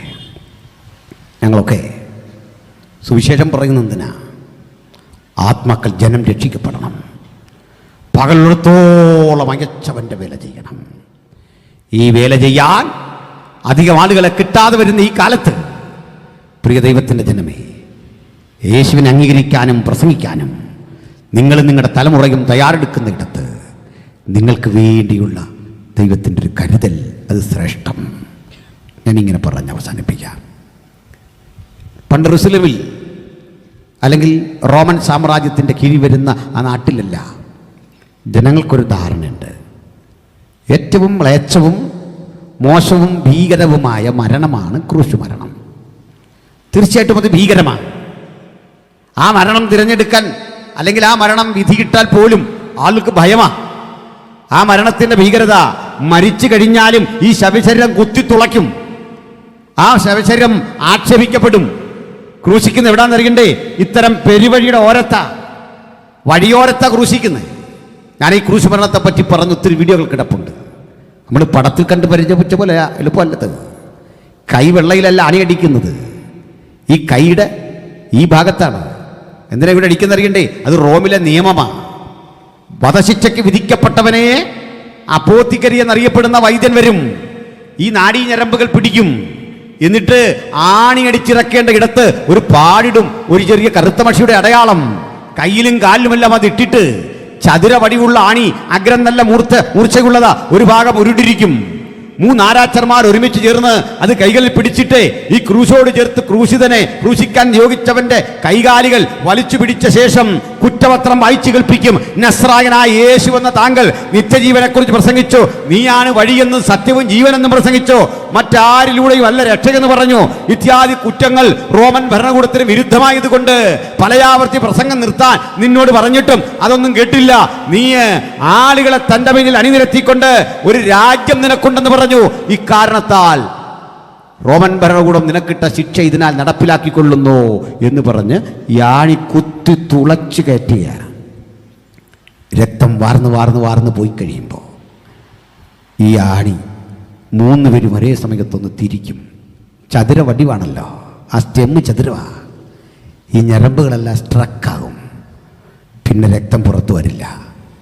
ഞരമ്പെല്ലാം അങ്ങനെ ഒട്ടിപ്പിണഞ്ഞിരിക്കുക കൊണ്ട് അവശേഷിച്ച് ശരീരത്തിൽ രക്തമുണ്ടെങ്കിലും രക്തസംക്രമണമില്ല. കണ്ണിലേക്ക് ഇരുട്ട് കയറുന്നു. അതിമാരകമാണ് അവസ്ഥ. ഇനി ശരീരത്തിന് വേണ്ടത്ര ഓക്സിജൻ കിട്ടാത്തത് കൊണ്ട് കാർബൺ ഡയോക്സൈഡ് വൻതോതിൽ ശരീരത്തിൽ ശേഖരിക്കപ്പെടും. അർത്ഥനഗ്നായി ക്രൂശിൽ ആളിനെ കണ്ടും കുറ്റസംഗതി എഴുതി മോളിൽ കെട്ടിത്തൂക്കും. എന്നാൽ അതിനു മുമ്പൊരു കാര്യമുള്ളത്, ഈ മരക്കുരിശ് ചുമക്കണം. അതും നമ്മൾ ഈ കണ്ടു പരിചയിച്ച പോലല്ല. ഈ തടി ടീ ആകൃതിയിൽ അതുപോലെ എടുത്തുകൊണ്ടൊന്നും പോകല്ല. കഷ്ടാനുഭവിച്ച് കാണും പോലെ അങ്ങനൊന്നും ഒരുത്തിന് ചുമക്കാൻ പറ്റില്ല. ഒരുവനെ തൂക്കുന്ന മരമാണ്. അതും നമ്മൾ പണി കാണുന്ന പോലെ പണി കഴിപ്പിച്ച് ചതുരമാക്കിയ തടിയല്ല, ഉരുണ്ട തടി തന്നെയാണ്. അതിൻ്റെ ഗ്രീക്ക് വേർഡ് സ്റ്റൗറോ, ദണ്ഡന തടി എന്നാണ് എൻ്റെ പേര്. ഈ തടിക്ക് കുത്തനെ ഒരു ഭാഗമുണ്ട്, വിലങ്ങനെ ഒരു ഭാഗമുണ്ട്. ആ വിലങ്ങനെയുള്ള ഭാഗമാണ് മനുഷ്യൻ ചുമക്കേണ്ടത്. അത് തോളോട് ചേർത്ത് വെച്ചിട്ട് കയറ് ചേർത്ത് കെട്ടും. അതിനു മുമ്പ് ചാട്ടവാറിന് അടിക്കും. ഭീകരവും കിരാതവുമാണ് ആ രംഗം. 10 അടി ഇങ്ങനെ അടിച്ചെങ്കിൽ അടുത്ത 10 അടി തിരിച്ചടിക്കും. കമഴ്ത്തിക്കിടത്തി അടുത്ത 10 അടി. ഈ അടിയെല്ലാം കഴിയുമ്പോൾ പുറത്തുനിന്ന് റിബൺ ചുറ്റി മാറ്റും പോലെ തൊക്കുരിഞ്ഞുരിഞ്ഞുരിഞ്ഞു മാറും. തലയിൽ മുൾക്കിരീടം വെച്ച് ആക്ഷേപിക്കും. ആളുകൾ ചീത്ത പറഞ്ഞ് പരിഹസിച്ചു കൂവും. ഭീകരമാണ് ഈ മരണം. അതുകൊണ്ട് മരണ ഉത്തരവിട്ട് കഴിഞ്ഞാൽ പിന്നെ ആരും വന്ന് ഈ തടിയിൽ തൊടില്ല. ഇയാൾ മാത്രമേ തൊടാവൂ. തൊട്ടാലൊരു പ്രശ്നം, നിന്റെ കുടുംബത്തിലേക്കൊരു ശാപം കിടക്കും. കാരണം ഇത് ഏറ്റവും നരകയോഗ്യൻ്റെ ഭീകരന് കിട്ടുന്ന ശിക്ഷ. തൊടല്ലേ. ആളുകൾ മാറി മാറി നിൽക്കുമ്പോൾ അടികൊണ്ട് പീഡകറ്റ് വാങ്ങി ആക്ഷേപിക്കപ്പെട്ട് ക്രിസ്തു പോകുക. വിധി നടപ്പിലാക്കുന്ന ഉദ്യോഗസ്ഥന് മനസ്സിലായി സമയത്ത് ഇത് അവിടെ എത്തില്ല, അത് തൻ്റെ തൊഴിലിനെ ബാധിക്കും. ആരൊക്കെ ഉണ്ടെങ്കിലും ഒന്ന് ചുമക്കണമല്ലോ. സുഹൃത്തേക്ക് വന്നേ, ഇത് ചുമന്നേ. സാർ, ബഹുമാനമുണ്ട് സാർ, ചുമക്കാൻ വയ്യ, എൻ്റെ കുടുംബത്തിന് ശാപം വരും. പലരും വഴിമാറിപ്പോയപ്പോൾ വയലിൽ നിന്ന് പണി കഴിഞ്ഞു വരുന്ന ഒരു എത്യോപ്യൻ വംശജനായ പാവപ്പെട്ട മനുഷ്യൻ, എനിക്ക് 2 മക്കളാണ്, അലക്സാണ്ടർ റുജുബോസും. ഈ മനുഷ്യൻ്റെ പേര് ശിമോൻ. ഇയാൾ അതുവഴി പോവാ. അടിമയല്ലേ, പണിയെടുക്കുന്നവനല്ലേ, ചേറുപുരണ്ട ശരീരത്തോടെ പോവാ. ആ സൈനികൻ വിളിച്ചു, ഏയ് താനിവിടെ വാ. എവിടെ പോയാ? യജമാനെ, പണി കഴിഞ്ഞ് വരിക യജമാനെ. വെള്ളം കുടിച്ചോന്ന് പോലും ചോദിക്കാതെ വരിക. നീ വാ. അടുത്തൊന്ന് എടുക്കത്. അയ്യോ, ശാപഗ്രസ്തമായ മരക്കുരിശ് ഇവൻ എടുക്കണമെന്നോ? അവൻ ആ മരക്കുരിശ് ചുമക്കുന്ന ആളിൻ്റെ മുഖത്തേക്ക് നോക്കി പ്രസന്നവതനായി. അടിയെറ്റി പിടയുമ്പോഴും മുഖത്തെ സന്തോഷത്തിനൊരു കുറവില്ല. ഞാനതുകൊണ്ട് പറയും, ക്രൂശിൽ മനുഷ്യൻ വരച്ച ചിത്രമല്ല യേശുവിൻ്റെ യഥാർത്ഥ ചിത്രം. അത് ഒരുവൻ്റെയും ക്യാൻവാസിൻ്റെ മുമ്പിൽ വഴങ്ങില്ല. എബ്രാലേനകാരൻ പറയുക, അവൻ മരണം ആസ്വദിച്ചു. തീക്ഷ്ണമായ വേദനയ്ക്ക് നടുവിലും ഉത്തരവാദിത്വ ബോധമുള്ള ക്രിസ്തു സന്തോഷചിത്തനായി അടിയെറ്റി പിണയുന്ന ഘട്ടത്തിൽ ഈ മനുഷ്യൻ ആ മുഖത്തേക്ക് നോക്കി. ആ ദൃഢചിത്തത കണ്ടപ്പോൾ പിടികിട്ടി, ഇവൻ പറഞ്ഞ രാജ്യം ശരിയാ, ഇവൻ്റെ പ്രസംഗം ശരിയാ, ഇവനൊരു രാജ്യമുണ്ട്. അതുകൊണ്ട് ആ രാജ്യത്തിന് വേണ്ടി മരിക്കേണ്ടി വന്നാലും നിവരെ നിൽക്കാൻ ആ കിട്ടിയ ധൈര്യം, അതാ എന്തും വരട്ടെ. ഈ ക്രൂശ് ചുമന്ന് തോളിലേക്ക് വെച്ച് ആ കൂടെ 1-2 അടി നടക്കുക. വസ്ത്രത്തിൽ ഇത് ചുമക്കേണ്ടത് ആരായിരുന്നു? 3.5 കൊല്ലം പഠിപ്പിച്ച് വസ്തുതകൾ ബോധ്യപ്പെടുത്തി ഒപ്പം കൊണ്ടു നടന്ന 12 ഈശന്മാരില്ലേ? 5 അപ്പം പ്രാർത്ഥിച്ച് വീതം വെക്കുമ്പോൾ ഭക്ഷിക്കാൻ ഓടി വന്ന ആളുകളില്ലേ? മരിച്ച് കല്ലറയിൽ വെച്ച് 4 ദിവസം കഴിഞ്ഞ് ദുർഗന്ധമമിച്ച ശരീരത്തെ ഉയർപ്പിച്ചങ്ങനെ ജീവൻ തിരിച്ചു കിട്ടിയ ലാസറില്ലേ? ശതാധിപന്റെ ദാസനില്ലേ? എത്രയെത്ര ആളുകളെ അവൻ സുഖപ്പെടുത്തി. കാര്യത്തോടെടുത്തപ്പോൾ ഒരൊറ്റ മനുഷ്യനില്ല അവനൊരു ഉപകാരവും ചെയ്യാത്ത, ഇന്നുവരെ അവനെ ഇതിനു മുമ്പ് കണ്ടിട്ടില്ലാത്ത ഒരു സാധു മനുഷ്യൻ വന്നിട്ട് തോളങ്ങ് വെച്ച് കൊടുത്തിട്ട് പറയുക, ദാ ഇവിടെ വച്ചോ, ഈ ചങ്കുറപ്പുള്ള ചിലരെ ഇന്ന് രാത്രി യേശുവിന് ആവശ്യമുണ്ട്. ആർക്ക് മനസ്സുണ്ട് ഈ തോള് വെച്ചു കൊടുക്കാൻ? അപ്പം ഭക്ഷിക്കാൻ വന്ന 5000 പേർക്കൊപ്പം നിൽക്കാനാണോ നിങ്ങൾക്ക് ഇഷ്ടം? ഈ തോൾ എനിക്ക് യേശുവിന് വേണ്ടി വെച്ചു കൊടുക്കണം. ഈ തോള് യേശുവിന് വേണ്ടി വെച്ചു കൊടുക്കുന്ന എന്തിനാണെന്നറിയണ്ടേ? എൻ്റെ ഗുരുവിൻ്റെ കാൽപാദങ്ങളിലൂടെ ചോര കിരിഞ്ഞിറങ്ങുന്ന വഴിയിലൂടെ നടക്കുമ്പോൾ ആ ചുമലിന് ഒരാശ്വാസം കൊടുക്കാൻ കഴിയുമെങ്കിൽ എൻ്റെ ജീവിതം കൊണ്ടതാകട്ടെ എന്ന് പറഞ്ഞ് സമർപ്പിക്കാൻ മനസ്സുള്ളവരെ തിരഞ്ഞ് ഈ രാത്രി ക്രിസ്തുവിൻ്റെ ചൈതന്യം നമ്മുടെ മധ്യത്തിൽ പരിലസിക്കുന്നുണ്ട്. അവരുടെ ഒരു കാലം വരാൻ പോവുക. നമുക്ക് സൗഖ്യം വേണം, അപ്പം ഭക്ഷിക്കണം, കുഷ്ഠരോഗിയെ സുഖപ്പെടുത്തണം, കടൽ മീതെ നടക്കുന്ന യേശുവിനെ കാണണം. ക്രൂശിക്കപ്പെടുന്നവൻ്റെ ഒപ്പം നടക്കാൻ ആളില്ല. പക്ഷെ ഇവനൊരു കാര്യമറിയാം, വെറുതെ എല്ലാവരും മരിച്ച പോലെ മരിക്കാൻ പോകല്ല. ഈ ശരീരം അല്പം കഴിഞ്ഞെടുത്തേ കല്ലറയ്ക്കുള്ളിൽ വെക്കും.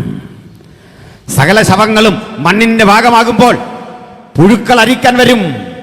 കുന്തിരിക്കമിട്ട് മൂടുന്ന ആളുകളിലെ കോടികളെ വിലയുള്ള സ്വർണ്ണപ്പെട്ടിയിൽ അടക്കം ചെയ്യുന്ന ഈജിപ്തിലെ ഫറവോമാരില്ലേ, വിലപിടിപ്പുള്ള സുഗന്ധ ദ്രവ്യങ്ങളിട്ട് പൂശി ആളുകളെ ശവമടക്കുന്ന മമ്മിഫൈ ചെയ്യുന്ന സംസ്കാരം ഈജിപ്തിൽ നിലനിന്നിരുന്നില്ലേ? അതൊക്കെ കാലകരണപ്പെടും. മഹാനായ അലക്സാണ്ടറുടെ ശവശരീരത്തെ കാറ് തിന്ന പുഴുക്കളില്ലേ, അതേ പുഴുക്കൾ തന്നെയാ ഏത് സുന്ദരന്റെയും ഏത് സുന്ദരിയുടെയും ശരീരത്തെ ഇങ്ങനെ ഇഞ്ചിഞ്ചായി തിന്നു തീർക്കാൻ തുടങ്ങുന്നത്. ഈ മണ്ണിലേക്ക് പോയാൽ അതിന് പേരുണ്ട്, സകല ഭൂവാസികളുടെയും വഴി അതാണ് മരണം. സകല ഭൂവാസികൾക്കും അവൻ വെച്ചിരിക്കുന്ന വഴി ഒന്നു മാത്രം, അതാണ് മരണം. പറഞ്ഞു നിർത്താം. പക്ഷേ ഇവനെ കല്ലറയിൽ വെക്കും. ഒരു കാര്യം ഉറപ്പിച്ചു, ഈ ശരീരം തിന്നു തീർക്കാൻ, ദ്രവിച്ച് മണ്ണിൻ്റെ ഭാഗമാക്കാൻ ഒരു പുഴുവിനെയും അനുവദിക്കില്ല.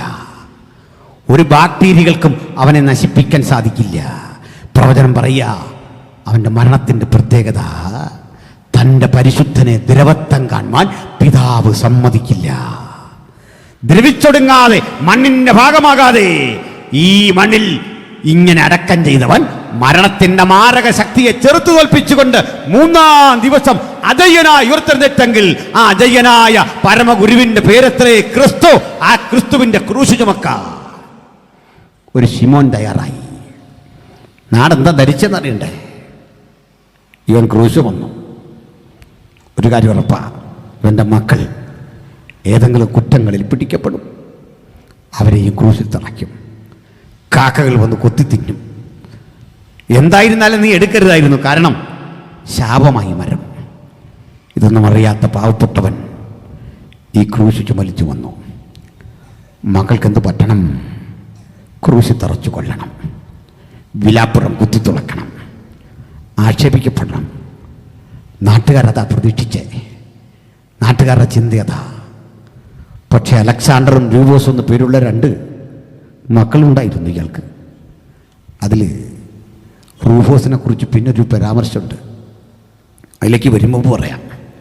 ഈ റൂഫോസ് ആരായി എന്നറിയണ്ടേ? അയാൾ എഫെസോസ് സഭയുടെ പിൽക്കാലഘട്ടത്തിലെ പരമാധ്യക്ഷനായി.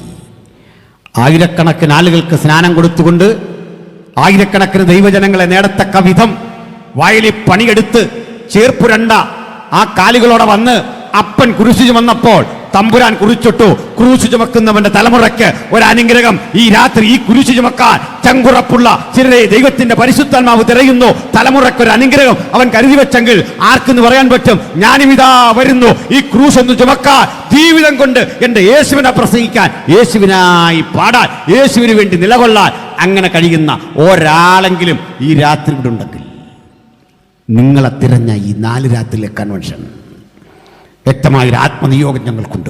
അതിനാ കർത്തൃദാസൻ ആമുഖമായിട്ടത് പറഞ്ഞേ. കാലമേറെ കഴിഞ്ഞു. ഉന്നത കുലജാതന പൗലുസ്, അദ്ദേഹം ജയിലിൽ കഴിയുക, ക്രൂശ് നിമിത്തം പീഡിപ്പിക്കപ്പെട്ട് ജയിലിൽ കിടക്കുമ്പോൾ അദ്ദേഹം ഇങ്ങനെ കത്തെഴുതുക. സുഹൃത്തുക്കൾക്കൊക്കെ കത്തെഴുതുമ്പോൾ ആ കത്തിലൊരു പരാമർശമുണ്ട്, കർത്താവിൽ പ്രസിദ്ധനായ രൂഫോസ് അവൻ്റെ അമ്മയായ എൻ്റെ അമ്മയ്ക്കും വന്ദനം പറവി. വയലിൽ പണിയെടുത്ത് ആ വയലിൽ തകർന്നടിയേണ്ട രൂഫോസിന് പ്രസിദ്ധനാക്കി മാറ്റുക മാത്രമല്ല, അടിമയായ അവൻ്റെ അമ്മയെ നോക്കിക്കൊണ്ട് അതെൻ്റെ അമ്മയാണെന്ന് കൂടി പറയാൻ ആർജവം പൗലോസിന് കൊടുത്ത തിരുവെഴുത്തും കൊണ്ടാണ് നമ്മളിവിടെ വന്നതെങ്കിൽ നമ്മെ പ്രചോദിപ്പിക്കുന്ന ഈ വചനം കൊണ്ടൊന്ന് കാര്യം പറയാം. ക്രൂശ് ചുമക്കുന്നവൻ്റെ തലമുറ അനുഗ്രഹിക്കപ്പെടും. ആ തലമുറയുടെ അനുഗ്രഹത്തിൻ്റെ വഴി തടയാൻ ലോകത്തൊരു ശക്തിക്കും സാധ്യമല്ല. കാരണം ക്രൂശ് ചുമക്കുന്നതിന് മരണത്തിന് മരണം വിധിയെഴുതാൻ, മരണാധികാരിയെ ചെറുത്തു തോൽപ്പിക്കാൻ, നിത്യജീവന്റെ വിളംബരത്തിന് ഒടുക്കത്തെ ശത്രുവായി മരണം നീങ്ങിപ്പോകേണ്ടതിന്. അതുകൊണ്ട് ഈ ദിനങ്ങളിൽ കേട്ട ദൈവജനത്തിൻ്റെ അടിസ്ഥാനത്തിൽ എനിക്ക് ക്രൂശ് ചുമക്കണം, എനിക്കെൻ്റെ യേശുവിനായി നിൽക്കണം, എനിക്കെൻ്റെ യേശുവിന് വേണ്ടി പാടണം, യേശുവിന് വേണ്ടി പടപൊരുതണം, ആവശ്യം വന്നാൽ യേശുവിന് വേണ്ടി മരിക്കണം.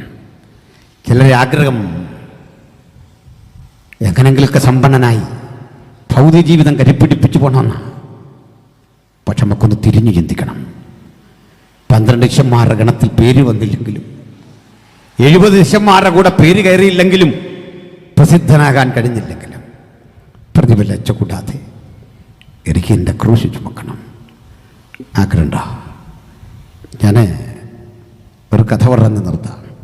പാടുന്ന സഹോദരങ്ങളുണ്ടല്ലോ. പണ്ട് ഒരു രാജാവ് വരിക വഴിയിലൂടെ. അദ്ദേഹം സംഗീതം ഇഷ്ടപ്പെടുന്ന ആളാണ്. വഴിയോരത്ത് കണ്ണുകുഴിഞ്ഞ് കവിളൊട്ടിയ, തലമുടി നീട്ടി വളർത്തിയ ഒരു തെരുവ് ഗായകൻ ഒരു സ്തുതിപ്പെട്ടി മീട്ടി അങ്ങനെ പാടിക്കൊണ്ടിരിക്കുകയാണ്. രാജാവിന് ഈ പാട്ടങ്ങ് ഇഷ്ടപ്പെട്ടു. രാജാവ് മന്ത്രിയോട് പറഞ്ഞു, ഇയാളെ ഇന്ന് കൊട്ടാരത്തിൽ കൊണ്ടുവരണം. വിളിച്ചു. രാജാവ് പോയി. അദ്ദേഹത്തെ വിളിക്കാൻ ചെന്നിട്ടുണ്ട്. ഇവിടെ രാജാവ് തന്നെ വിളിക്കുന്നു. വാ. രാജാവിൻ്റെ അടുത്ത് കൊണ്ടുപോകണമെങ്കിൽ ഈ താടി മുടിയൊക്കെ വളർത്തി വൃത്തിഹീനമായിരുന്ന പോരാ. കുളിച്ച് ശുദ്ധനായി വാ. കുളിപ്പിച്ചെടുത്തു. നല്ല വസ്ത്രം കൊടുത്തു.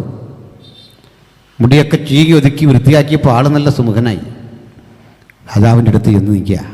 അപ്പോൾ ഈ മുഷിഞ്ഞ ശ്രുതിപ്പെട്ടി കയ്യിലുണ്ട്. രാജാവ് പറഞ്ഞു, ഒരു പാട്ട് പാടിക്ക്. അവൻ ഈ ശ്രുതിപ്പെട്ടി കയ്യിലെടുത്ത് ഒരു പാട്ട് പാടി കഴിഞ്ഞപ്പോൾ രാജാവ് പറഞ്ഞു, ഇനി നീ എങ്ങും പോകണ്ട. എൻ്റെ ഭക്ഷണം ഇവിടെ, എൻ്റെ ജീവിതം ഇവിടെ. നീ ഇന്ന് മുതൽ കൊട്ടാരം ഗായകനായി ഇവിടെ നിന്ന് പാടണം. അപ്പോൾ യജമാനെ, ഭാര്യയും മക്കളൊക്കെ ഉണ്ട് യജമാനെ. ജനം വലിച്ചെറിയുന്ന നാണയത്തുട്ടുകൾ യജമാനെ ഞങ്ങളുടെ ഉപജീവനം. രാജാവ് പറഞ്ഞു, അവർക്ക് മാത്രമല്ല, നിനക്ക് മാത്രമല്ല, അവർക്കും ഇവിടെ കഴിയാം. വ്യത്യസ്ത സംഗീതോപകരണങ്ങളൊക്കെ രാജാവ് എടുത്തു കൊടുത്തു. അപ്പോഴീ പാട്ടുകാരൻ പറഞ്ഞു, യജമാനെ ഇതൊക്കെ നല്ലതാ, എവിടെ പോയാലും എന്നെ ഞാനാക്കി ഈ ശ്രുതിപ്പെട്ടി കൊണ്ടുപോകും. ആയിക്കോട്ടെ. അന്നു മുതൽ അവനൊരു തീരുമാനം എടുത്തു. എൻ്റെ ചെലവ്, എൻ്റെ ഭക്ഷണം, എൻ്റെ വസ്ത്രം, എൻ്റെ സകലതും തരുന്നത് രാജാവാണ്. ഈ നാവിന് രാജാവിന് വേണ്ടി മാത്രമേ പാടൂ, ഈ രാജ്യത്തിന് വേണ്ടി പാടൂ. ആ സ്വന്തം പാട്ടുകൾ കമ്പോസ് ചെയ്തു. പാട്ട് എഴുതാൻ തുടങ്ങി, കവിത എഴുതാൻ തുടങ്ങി. ആ പാട്ടുകൾ ആളുകളെ ഹരം കൊള്ളിച്ചു. അവൻ അറിയപ്പെട്ടു, പ്രസിദ്ധനായി. അവൻ്റെ മുഖകാന്തി വർദ്ധിച്ചു. കാരണം പിച്ചേതണ്ടി നടന്ന മനുഷ്യനെ പിടിച്ച് ഈ നിരയിലേക്ക് എത്തിച്ചപ്പോൾ അവന് വന്ന മാറ്റം വലുത്. ഒരു ദിവസം അറിയുന്നൊരു ദുരന്ത വാർത്ത. ഈ രാജ്യത്തെ ശത്രുരാജ്യം നേരിടുന്നു. യുദ്ധം കൊടുമ്പിരിക്കൊണ്ടു. പടയാളികൾ ഒന്നൊന്നായി മരിച്ചു വീഴുക. പരാജയത്തിൻ്റെ ആഴത്തിലേക്ക് യുദ്ധം പോവുക. ഇവൻ രാജാവിനെ ചെന്ന് കണ്ടിട്ട് പറഞ്ഞു, പ്രഭോ, അടിനെക്കുടി യുദ്ധമുഖത്തയക്കുമോ? നിനക്ക് യുദ്ധം ചെയ്യാൻ അറിയില്ലല്ലോ, നിനക്ക് ആയുധം പിടിച്ച് ശീലമില്ലല്ലോ, നീ എന്ത് ചെയ്യും? അവൻ പറഞ്ഞു, ഗുരു, ഓ പ്രഭോ, അടിയൻ്റെ മുഷിഞ്ഞ ഈ ശ്രുതിപ്പെട്ടി കയ്യിലെടുത്ത് അതിലൂടെ ഇങ്ങനെ ഞാൻ ആ കോഴ്സൊക്കെ പിടിച്ച് നമ്മുടെ പടയാളികൾക്ക് ഉന്മേഷം വരുന്ന ചില പാട്ടുകൾ പാടും. ക്ഷീണിച്ചവർക്ക് ആവേശം വരും. ആ പാട്ടിൻ്റെ മനോഹാരിതയിൽ അവർ യുദ്ധം ചെയ്യിക്കും. ആകട്ടെ, നിന്നാൽ കഴിയുന്നത് ചെയ്യും. അവൻ പോയി പാടാൻ തുടങ്ങി. അവൻ പ്രതീക്ഷിച്ചവരൊന്നുമല്ല കാര്യം നടന്നത്. യുദ്ധത്തിൽ നമ്മുടെ രാജ്യം തോറ്റു. ഈ മനുഷ്യനും പിടിക്കപ്പെട്ടു. പിടിക്കുന്ന ആളുകളെ കണ്ണ് കുത്തിപ്പൊട്ടിച്ച് തടവുള്ളിയാക്കി കൊണ്ടുപോകും. ഇവനെ കൊണ്ടിരുത്തി ശത്രുവിൻ്റെ രാജ്യത്ത്. എന്നിട്ട് അവിടുത്തെ രാജാവിനോട് പിടിച്ചുകൊണ്ടുവന്നിട്ട് പറഞ്ഞു, ഇവൻ ഭയങ്കര പാട്ടുകാരനാട്ടോ, അവരുടെ ആസ്ഥാന ഗായകനാണ്. രാജാവിനും പാട്ടിഷ്ടമായിരുന്നു. പുതിയ രാജാവ് പറഞ്ഞു, എന്നാൽ നീ ഒന്ന് പാടിക്കൊപ്പിച്ച്. അപ്പോൾ ഈ മനുഷ്യൻ പറഞ്ഞു, തെറ്റിദ്ധരിക്കില്ലേ തിരുമനസ്സേ, അനാദരവാണെന്ന് തോന്നില്ലേ തിരുമനസ്സേ, എനിക്ക് വേറെ പാട്ടൊന്നും അറിയില്ല. ഞാൻ പാടിയാൽ നിൻ്റെ ശത്രുവായ എൻ്റെ രാജാവിനെക്കുറിച്ച് പാടും, മറ്റൊന്നും എനിക്കറിയില്ല. ഒരു പാട്ടല്ലേ, നീ ഏതെങ്കിലും പാടിക്കൊള്ളൂ. അവൻ ശ്രുതി വീട്ടി പാട്ടാരംഭിച്ചു.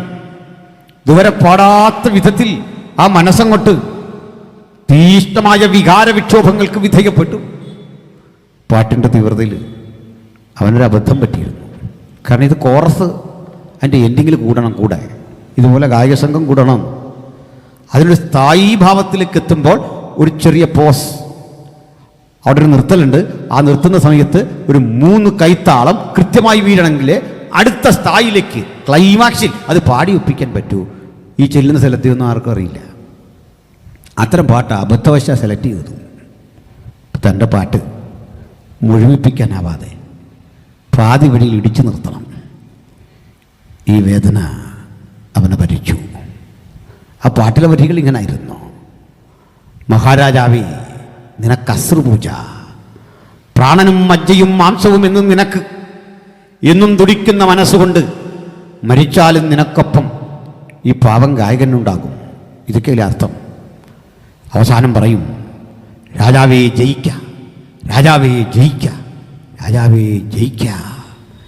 ഈ പറയുന്ന ആ ക്ലൈമാക്സിൽ എത്തിക്കാൻ കഴിയണമെങ്കിൽ ഈ കൈയടിക്കണം. അല്ലേ ഈ 3 കാര്യം പറഞ്ഞില്ലെങ്കിൽ പാട്ടിന് അർത്ഥമില്ല. അവനാകെ വിഷമിച്ചു. എൻ്റെ രാജാവിനൊരു അശ്രുപൂജ അർപ്പിക്കാൻ ഞാൻ തിരഞ്ഞെടുത്ത പാട്ട് ഇതായിപ്പോയല്ലോ, പാടി എത്തിക്കാനാവില്ലല്ലോ. എങ്കിലവൻ പാടി. ആ എൻഡിങ്ങിൻ്റെ തൊട്ടടുത്ത് ഇടിച്ചു നിർത്താൻ തുടങ്ങിയും അമ്പരപ്പിക്കുന്നൊരു പ്രതികരണം, ഒരു 3 കൈത്താളം കൃത്യം താളവട്ടം അക്ഷരക്കാലം കൃത്യം നിശ്ചയിച്ച് അണുവിട തെറ്റാതെ അതാ കേൾക്കുന്നു. അവൻ അമ്പരന്ന് ജയിക്ക ജയിക്ക ജയിക്ക എന്നിങ്ങനെ പറയുമ്പോൾ ഇതുവരെ പാടാത്ത വിധത്തിൽ പാടി. കണ്ണുനീർ ധാരധാരയായി ഒഴുകി. എല്ലാവരും കൈയടിച്ചു. നിശബ്ദത വന്നപ്പോൾ അവൻ ഒരു ചോദ്യം ആരോടാണെന്നറിയണ്ടേ? ഈ കൈയടിച്ച ആളാരാന്നറിയില്ല. അവൻ്റെ ചോദ്യം, കൂട്ടുകാരാ, താങ്കളാരാ? ഞാൻ ശത്രുവിൻ്റെ കോട്ടയിൽ പിടിക്കപ്പെട്ടിരിക്കുമ്പോൾ അയാൾക്കെതിരെ നിന്നുകൊണ്ട് ഞാൻ വളർന്ന എൻ്റെ രാജ്യത്തിലെ രാജാവിനെ പ്രകീർത്തിച്ചു പാടുമ്പോൾ എനിക്ക് കൈയടിച്ച് പ്രോത്സാഹനം തന്ന് എൻ്റെ പാട്ട് മുഴുമിപ്പിക്കാൻ ഒപ്പം നിന്ന് താങ്കൾ ആരാ? മറുവശത്തെ വാക്കുകൾ ഒരേ സമയത്ത് വേദനയും ആവേശവും പകരുന്നതായിരുന്നു. പ്രിയപ്പെട്ട ഗായക, അത് വേറെ ആരുമല്ല, ഇത് ഞാനാ, നിന്റെ രാജാവ്, നിന്റെ സ്വന്തം രാജാവ്, നിന്നെ ആസ്ഥാന ഗായകനാക്കി വളർത്തി പരിപോഷിപ്പിച്ച നിന്റെ രാജാവ്. നിന്റെ തൊട്ടരികിൽ എൻ്റെയും കണ്ണുകുത്തി പൊട്ടിച്ച് ഇവിടെ കൊണ്ടിരുത്തിയിട്ടുണ്ട്. ശത്രുവിൻ്റെ മുമ്പിൽ നിനക്ക് വേണമെങ്കിൽ എന്നെ കുറ്റം പറഞ്ഞ് അയാൾക്ക് വേണ്ടി പാടാമായിരുന്നു. ഇവിടെ ഇരുന്നു കൊണ്ടും നിന്നെ ഈ നിലയിലെത്തിച്ച് എന്നോട് നന്ദി പറഞ്ഞ് പാടിയപ്പോൾ ശങ്ങളയിൽ ബന്ധസ്ഥനാണെങ്കിലും അവശേഷിക്കുന്ന കൈകൊണ്ട് പരമാവധി ശക്തിക്ക് നിനക്ക് വേണ്ടി ഒരു 3 കൈത്താളം ഇട്ടു തരാൻ ഒരു പ്രചോദനം എനിക്കുണ്ടായി. പാട്ടുകാരാ, നിന്റെ രാജാവ് നിന്റെ ഒറ്റപ്പെടലിൽ നിന്നെ കൈവിടില്ല, കൂടെ നിൽക്കുന്ന രാജാവായത്. ഇങ്ങനെ നമുക്കും ഒരു രാജാവുണ്ട്. മരണത്തിൻ്റെ മുഖത്തും അവനൊപ്പം നിൽക്കാൻ മനസ്സുള്ളവരുണ്ടെങ്കിൽ നമുക്കൊരുമിച്ച് ജയഗീതം മുഴക്കണം. Final victory belongs to you. നമുക്കുള്ളതാ അന്തിമ വിജയം. ജയമെടുക്കണം ദൈവത്തിൻ്റെ മക്കൾ. പാടുന്നത് രാജാവിന് വേണ്ടി, പ്രസംഗിക്കുന്നത് രാജാവിന് വേണ്ടി, പ്രാണനും മജ്ജയും മാംസവും ഈ മഹാരാജാവിന് വേണ്ടി, ഈ ക്രിസ്തുവിനായി ജീവിതം സമർപ്പിക്കാൻ മനസ്സുള്ള ഒരാളെങ്കിലും അകത്തും പുറത്തുമുണ്ടെങ്കിൽ അവർക്ക് കരമുയർത്താ. ഞങ്ങൾ നിങ്ങൾക്കായി പ്രാർത്ഥിക്കും. ചില കരമുയർത്തുന്നു. എനിക്ക് യേശുവിനെ അനുധാവനം ചെയ്യണം, യേശുവിൻ്റെ മകളാകണം, മകനാകണം. ഇവിടെ ഇരിക്കുന്ന 1,00,000 പേരും യേശുള്ളവരാ. എങ്കിലും ചോദിക്കുക, ഒരാളെങ്കിലും യേശുവിനെ കൂടാതുണ്ടെങ്കിൽ എനിക്ക് യേശുവിനെ അനുഗമിക്കണം.